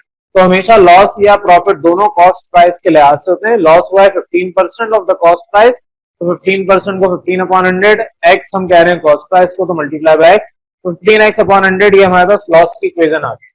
अब हम कह रहे हैं कि हमारे पास ये जो फॉर्मूला था इसके अंदर अगर वैल्यू पुट करते हैं, देयरफॉर लॉस की जगह 15x अपॉन 100, कॉस्ट प्राइस की जगह x और सेलिंग प्राइस की जगह जो डाटा गिवन है 2550 वो वैल्यू पुट कर दें। सिंप्लीफाई करें, इसको उधर शिफ्ट करें क्योंकि ये माइनस में उधर जाके प्लस में जाएगी, इसको यहाँ पर ले आए तो आपके पास ये उधर प्लस था इधर माइनस हो गया। एलसीएम लें, एलसीएम लेना आता है, ये हो जाएगा 100x minus 15x whole divide bye 100। इस 100 यहाँ पर ये डिवाइड हो रहा है, उधर बेच के मल्टीप्लाई करें, 2550 मल्टीप्लाई बाय 100 बराबर आ जाएगा 100 minus 15 that is 85 times x। अब 85 क्योंकि यहाँ मल्टीप्लाई हो रहा है, उधर बेच के डिवाइड कर दें। ये आप जब डिवाइड करेंगे तो आपके पास आंसर आएगा 3000, x का आंसर आ गया, लेकिन x हमने लेट किया था, तुम्हें बताने कि x क्या है, that is cost price. Cost price जो हमने खरीदी थी वो 3000 रुपए की चीज थी, वो 3000 में हमने उसको बेचा 2550, यानी हमें यहाँ पर 450 रुपए का लॉस हुआ। वो 450 रुपए बनते हैं आपके 15%। अब 3000 रुपए में आपने वो सामान खरीदा जो भी था, फॉर एग्जाम्पल आपने कोई जैकेट खरीदी या कोई आपने कोई भी डिवाइस खरीदी, तो जो भी आपने खरीदा वो 3000 का था। अब आप चाह रहे हैं कि उस चीज में 12% मुनाफा हो, तो 12% प्रॉफिट के लिए आप कहेंगे कि 12% प्रॉफिट होता कितना है। अब होगा किस लिहाज से, कॉस्ट प्राइस के लिहाज से। 12% ऑफ कॉस्ट प्राइस मतलब 12%, 12 divide by 100 multiply by 3000, 360 rupees profit बनेगा 12% 3000 रुपए का। तो हमें कितने का बेचना चाहिए, सिंपल है, फॉर्मूला अप्लाई करें कि आपको पता है प्रॉफिट होता है selling price minus cost price. Profit आपको पता है 360 रुपए बनते हैं 12% of your cost price. Cost price आपके पास 3000 है, यहाँ पर ये माइनस हो रहा है, उधर बेच के प्लस करें तो आपके पास सेलिंग प्राइस आ जाएगी 3360। और अब सिंपल सा अगर कॉमन सेंस भी अप्लाई करें कि मुझे पता चल गया कि 12% प्रॉफिट होता है 360 रुपए और एक्चुअल मैंने खरीदा था 3000 रुपए का प्रोडक्ट, तो मैं प्रॉफिट को ऐड करूंगा तो ही टोटल अमाउंट का बेच सकता हूँ। अब दुकान में मेरे पास वो सामान 3360 से नीचे का बिकना नहीं चाहिए, आप उससे 3500 का बेचें, आप 4000 का बेचें, वो परसेंटेज प्रॉफिट की बढ़ती जाएगी, लेकिन आपको यहाँ पर मुनाफा ही होगा, लॉस नहीं होगा। लॉस कब होता है, जब हम थोड़ी सी बेवकूफी कर लेते हैं और हम अपना प्रोडक्ट सही टाइम पे बेच नहीं देते। अब इस वक्त अगर आप फॉर एग्जांपल सर्दियों के मौसम में गर्मियों के कपड़े बेचना चाहेंगे या गर्मियों के मौसम में सर्दियों के कपड़े बेचना चाहेंगे तो नहीं बिकेंगे, आपको लॉस में निकालने पड़ेंगे। तो यहाँ पर इसी तरीके से सारी कैलकुलेशन की जाती है ताकि आपको पता हो कि कौन सा राइट टाइम है और कितने पैसों में आपको प्रॉफिट होगा या लॉस होगा। ये सिंपल सा क्वेश्चन नंबर 72 था। इसी तरीके से क्वेश्चन नंबर 74 आपके पास है। क्वेश्चन नंबर 74 में आपसे कहा है कि मेरे पास एक आर्टिकल है, उसी तरीके जैसे यहाँ पर उसको एक आर्टिकल बोले या आइटम बोले, आपने उसको बेच दिया 600 रुपए में और प्रॉफिट हासिल किया 15%। आपसे कहा है find the cost price of the item and amount of the profit. दो चीजें बतानी है, कॉस्ट प्राइस और अमाउंट। तो सबसे पहले आपके पास वही सोल्यूशन के आगे से काम मैं करवा रहा हूँ, डाटा बना दें। सेलिंग प्राइस आपको 600 रुपए गिवन है, आपको कॉस्ट प्राइस नहीं पता तो लेट कर रहे हैं, एक्स उसकी वैल्यू है और जो गिवन है डाटा प्रॉफिट 15% आपको गिवन, तो प्रॉफिट 15% किसका होगा, कॉस्ट प्राइस का होगा। 15% ऑफ कॉस्ट प्राइस जैसे वहां निकाला उसी तरीके से यहाँ पर भी आएगा। तो आपके पास 15x अपॉन 100 ये प्रॉफिट है, उधर लॉस की बात कर रहे थे सवाल में, यहाँ पर प्रॉफिट की बात कर रहे हैं। तो क्योंकि हमें पता है ऑल्सो प्रॉफिट बराबर होता है कॉस्ट आपका selling price minus cost price के, तो सेलिंग प्राइस 600 गिवन है, प्रॉफिट 15x अपॉन 100 है, कॉस्ट प्राइस हमने लेट किया था x होगा, जाहिर है कॉस्ट प्राइस के लिहाज से प्रॉफिट आया है। तो अब आपके पास यहाँ पर ये माइनस हो रहा है x, उधर बेस में प्लस हो जाएगा। एलसीएम लें, 15x plus 100x whole divide bye 100 ये हो गया इज इक्वल टू 600। ये 100 उधर बेस को मल्टीप्लाई करें, 15 प्लस 100 115 होता है, यहाँ 115 मल्टीप्लाई हो रहा है, उधर जाके डिवाइड होगा। तो ये सारी कैलकुलेशन करने के बाद आपके पास आंसर x का आ गया, यानी कि कॉस्ट प्राइस आ गई 521.74 रुपीज, ये कॉस्ट प्राइस आ गई। तो दो चीजें पूछी थी इस सवाल के अंदर, एक कॉस्ट प्राइस और दूसरा प्रॉफिट। तो कॉस्ट प्राइस के लिए काम हो गया, फॉर प्रॉफिट अब हम नेक्स्ट काम कर रहे हैं प्रॉफिट के लिए। प्रॉफिट का फॉर्मूला आपने याद किया हुआ है, 4 फॉर्मूले पीछे मैंने आपको याद करवाए थे, लिखवाए थे, वही इधर काम आएंगे। प्रॉफिट बराबर होता है selling price minus cost price का। तो प्रॉफिट में आप यहाँ पर सेलिंग प्राइस में वैल्यू पुट करें जो डाटा गिवन है, कॉस्ट प्राइस आपने अभी निकाली है, सिंप्लीफाई करें 78.26 रुपीज आपके पास फाइनल आंसर आ गया आपके प्रॉफिट का। यानी आपका जो प्रॉफिट होगा 15% उसका अमाउंट 78.26 रुपीज होगा। तो ये सिंपल सा आपके पास क्वेश्चन था, इस तरीके से इसका आंसर करना है। अब नेक्स्ट क्वेश्चन 75 आपने इसको घर पे करना है, बिल्कुल एज इट इज ऊपर वाले सवाल की तरह। इसमें क्या है, the selling price of an item है 690, ऊपर 600 है, 690 है, on which 15% is earned by the trader. से वर्डिंग आगे पीछे की है, डाटा वही है। आपका 15% प्रॉफिट हुआ है, जो आपकी सेलिंग प्राइस है वो 690 रुपीज है।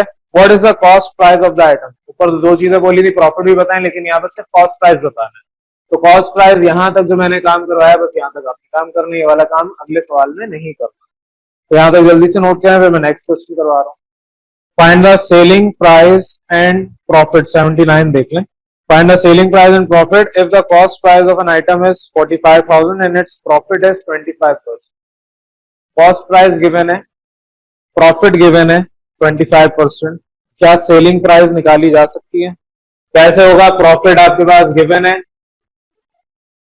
25% ऑफ कॉस्ट प्राइस, तो 25 अपॉन 100 मल्टीप्लाई बाय 45,000 करेंगे। तो आपके पास यहाँ पर सिंप्लीफिकेशन करने के बाद जो आंसर आएगा, मैं डायरेक्ट आंसर यहाँ पर आपको लिख के बता रहा हूँ।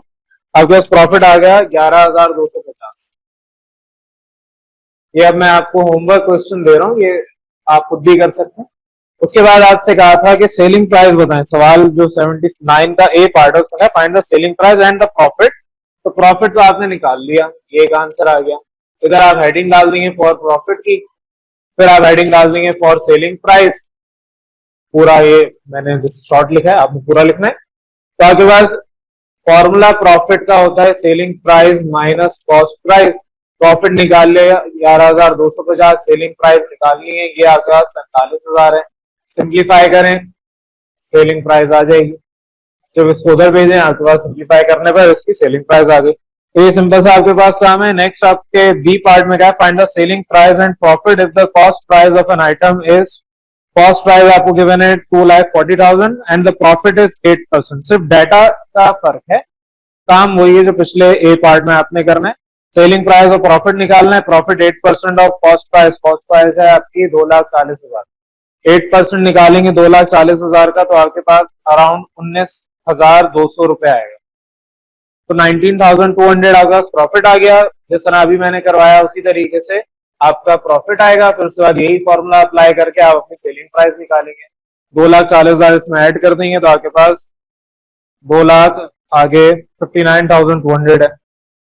तो आगे इस तरीके से बी पार्ट भी सॉल्व हो जाएगा। तो ये जो क्वेश्चन अभी मैंने आपसे डिस्कस किए 79 ए और बी पार्ट दोनों, और 75 ये आपका होमवर्क है। ये सारे वो क्वेश्चन डिस्कस करूँ जो पास फिकर के, वरना आपका दिल चाहता है तो और भी क्वेश्चन आप कर सकते हैं। अगर ये सवाल आपको करने आ गए तो आप बाकी सवाल भी कर सकते हैं।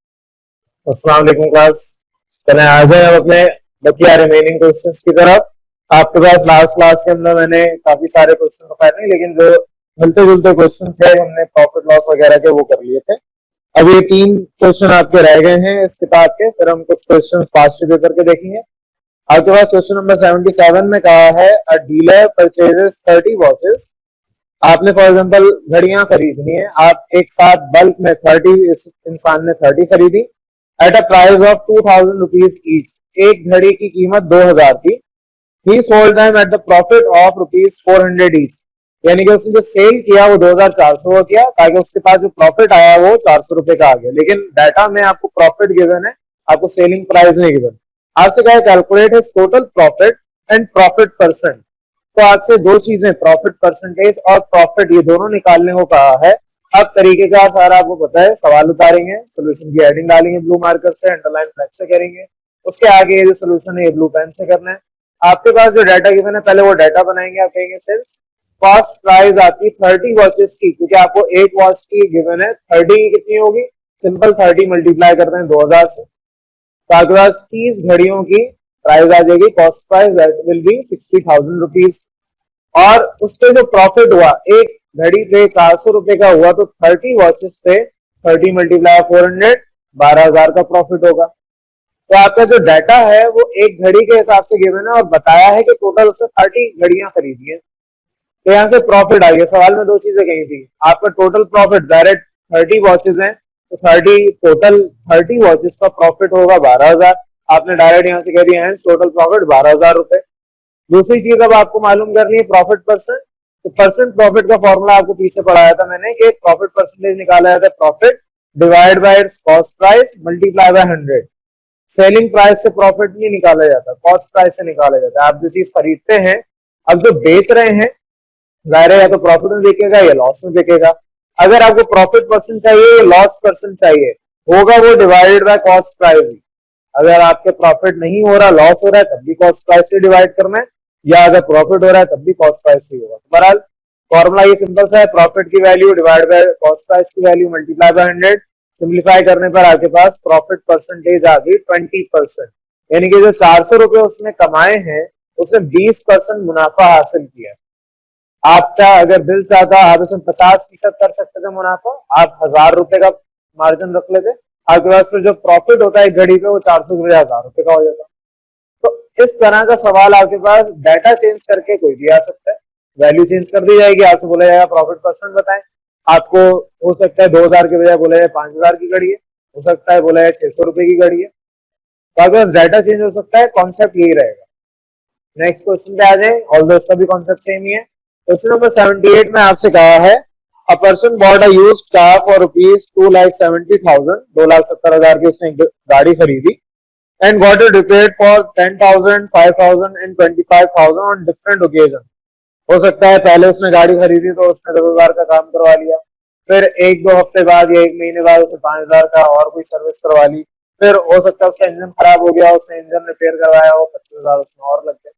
तो डिफरेंट ओकेजन्स पे उसने इतना इतना खर्चा किया। तो अब बताएं, उसके बाद कुछ अरसे के बाद ही sold it for rupees 3,50,000, find the profit percent. उसने कुछ अरसे के बाद 3,50,000 में गाड़ी को बेच दिया। आप बताएं कि प्रॉफिट कितना होगा। तो प्रॉफिट परसेंटेज पूछिए, प्रॉफिट नहीं पूछा, प्रॉफिट अलग है, प्रॉफिट परसेंट अलग है।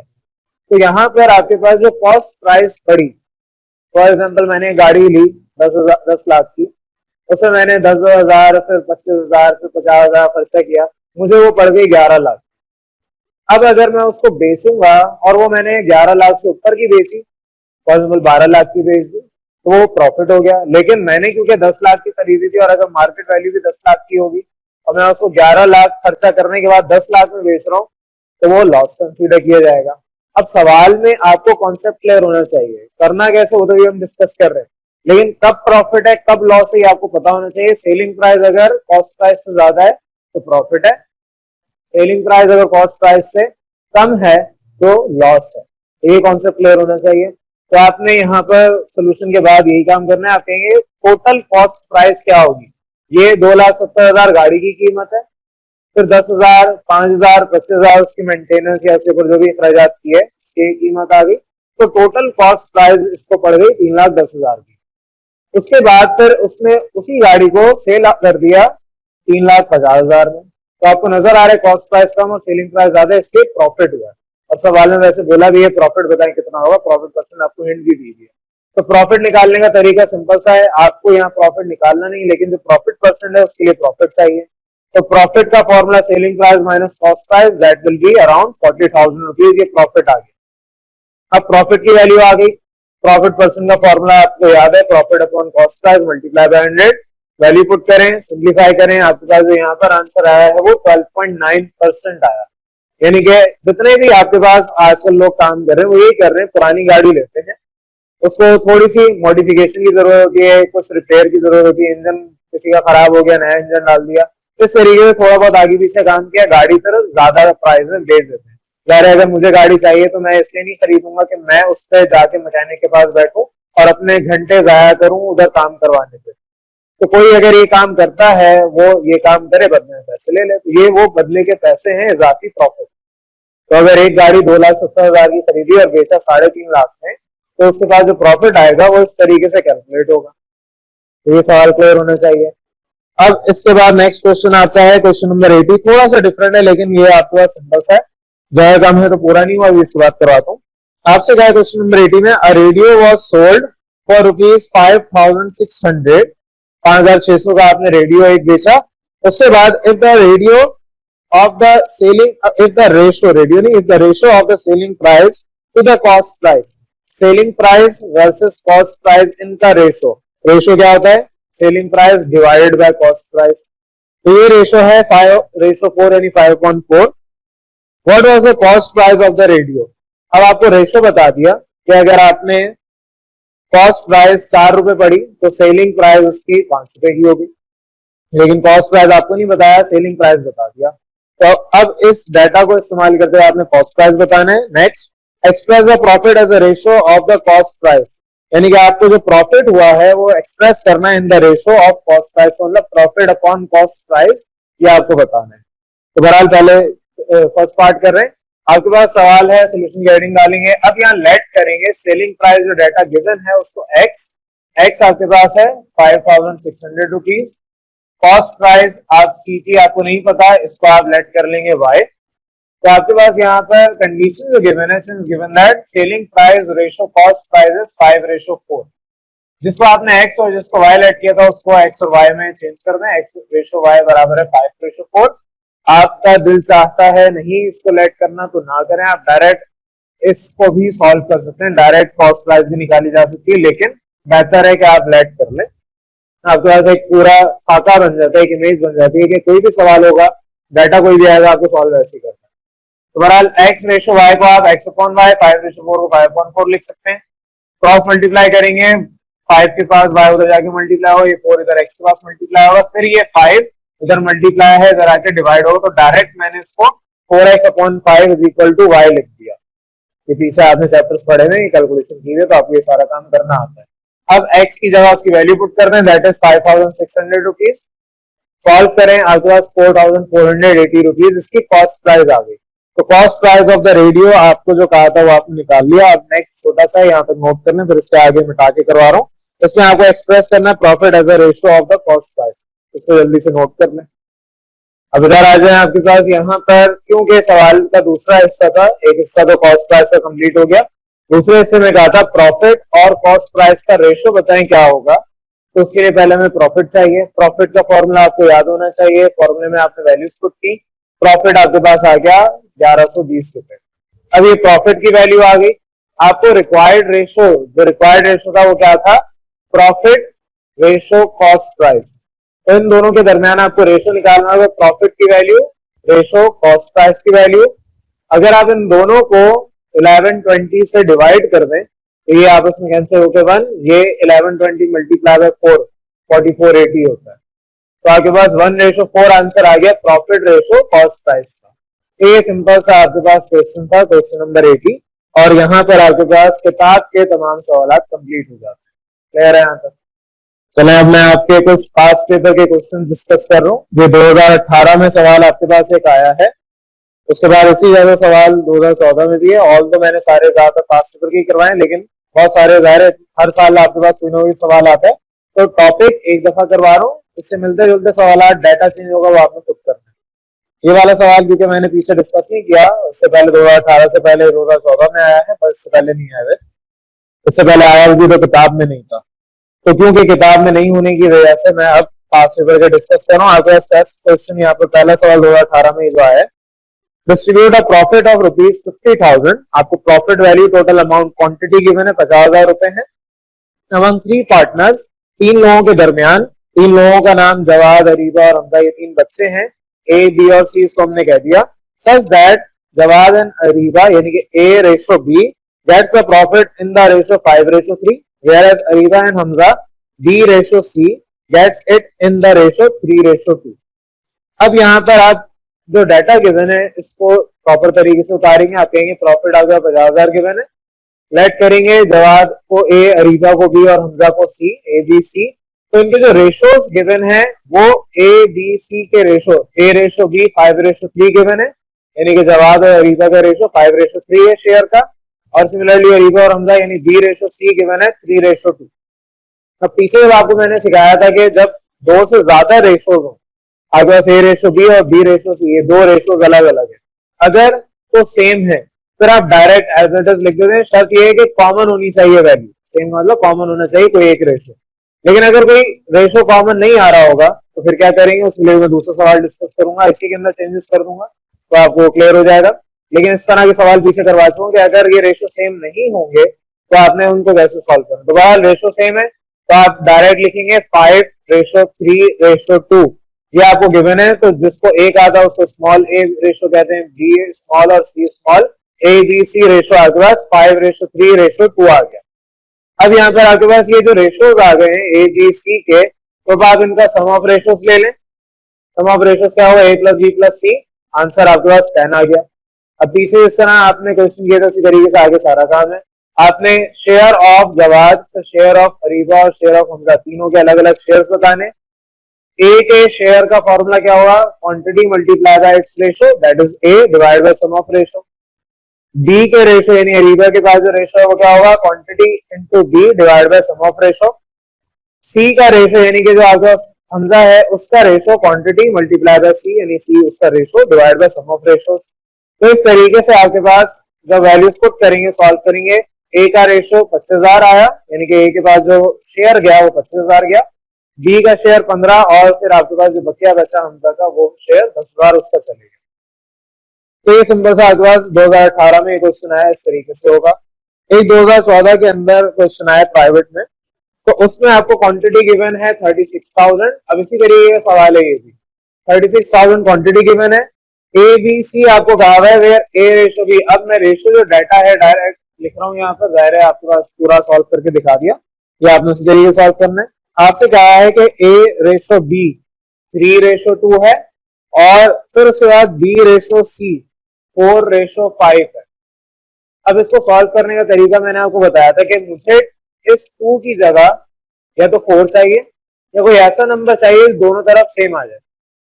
तो दो तरीके होते हैं कि आपस में इन दोनों को मल्टीप्लाई करवा दे। तो आपके पास जब इस ए रेशो बी को 4 से मल्टीप्लाई करवाया जाएगा तो मेरे पास 8 वैल्यू आएगी। अब क्योंकि ए रेशो बी यानी कि 3:2 को आपने 4 से मल्टीप्लाई करवाया है, तो ये 4 3 से भी तो मल्टीप्लाई होगा। तो आपके पास यहाँ पर 4 3 12, तो 12:8 में कन्वर्ट हो गया। तो इसको ओपन करेंगे, क्या आएगा 12:8।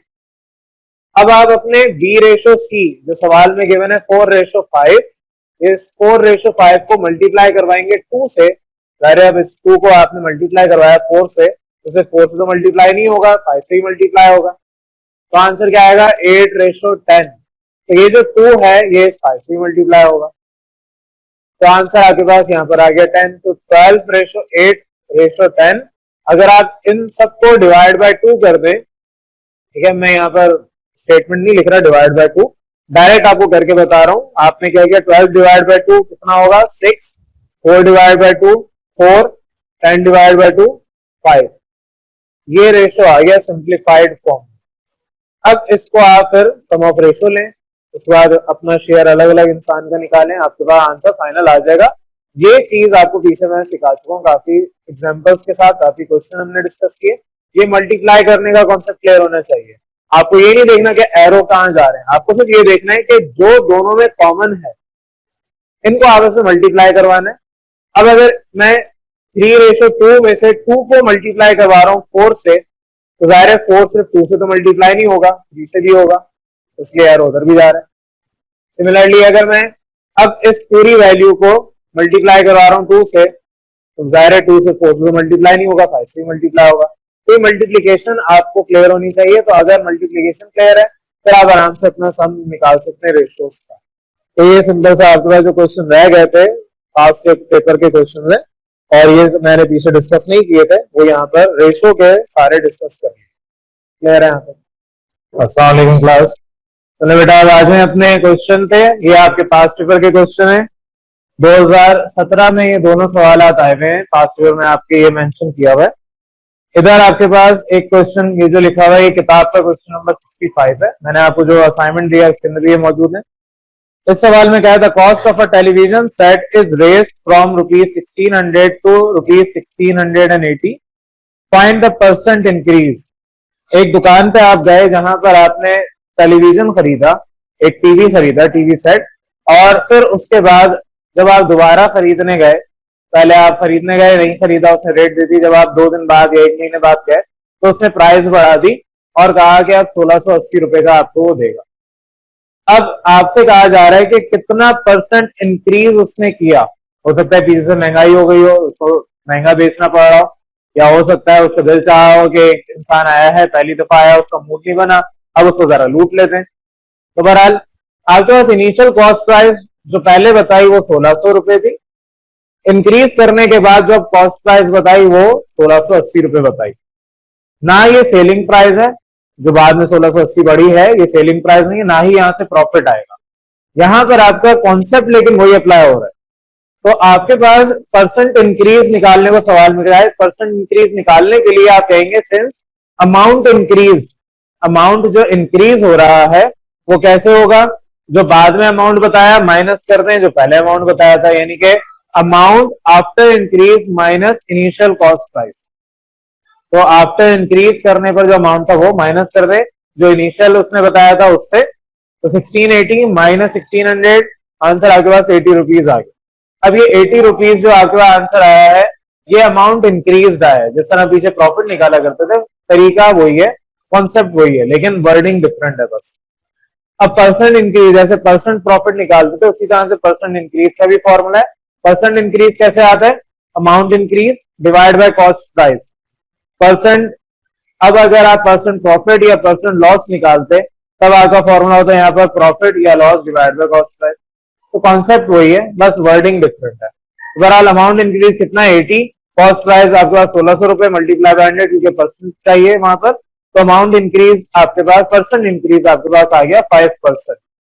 यही आपके सवाल में कहा था और ये आपका सिंपल सा आंसर है। इसको चाहें तो आप प्रोपोर्शन के तौर पे भी कर सकते हैं, लेकिन यहाँ पर आपको मैंने ज़ाहिर परसेंट के कॉन्सेप्ट से करवाना था। अब इसके बाद नेक्स्ट क्वेश्चन पे आ जाए। नेक्स्ट क्वेश्चन ये भी 2017 में मेंशन किया हुआ है। आपसे कहा है an item was sold at a profit of 1300 rupees.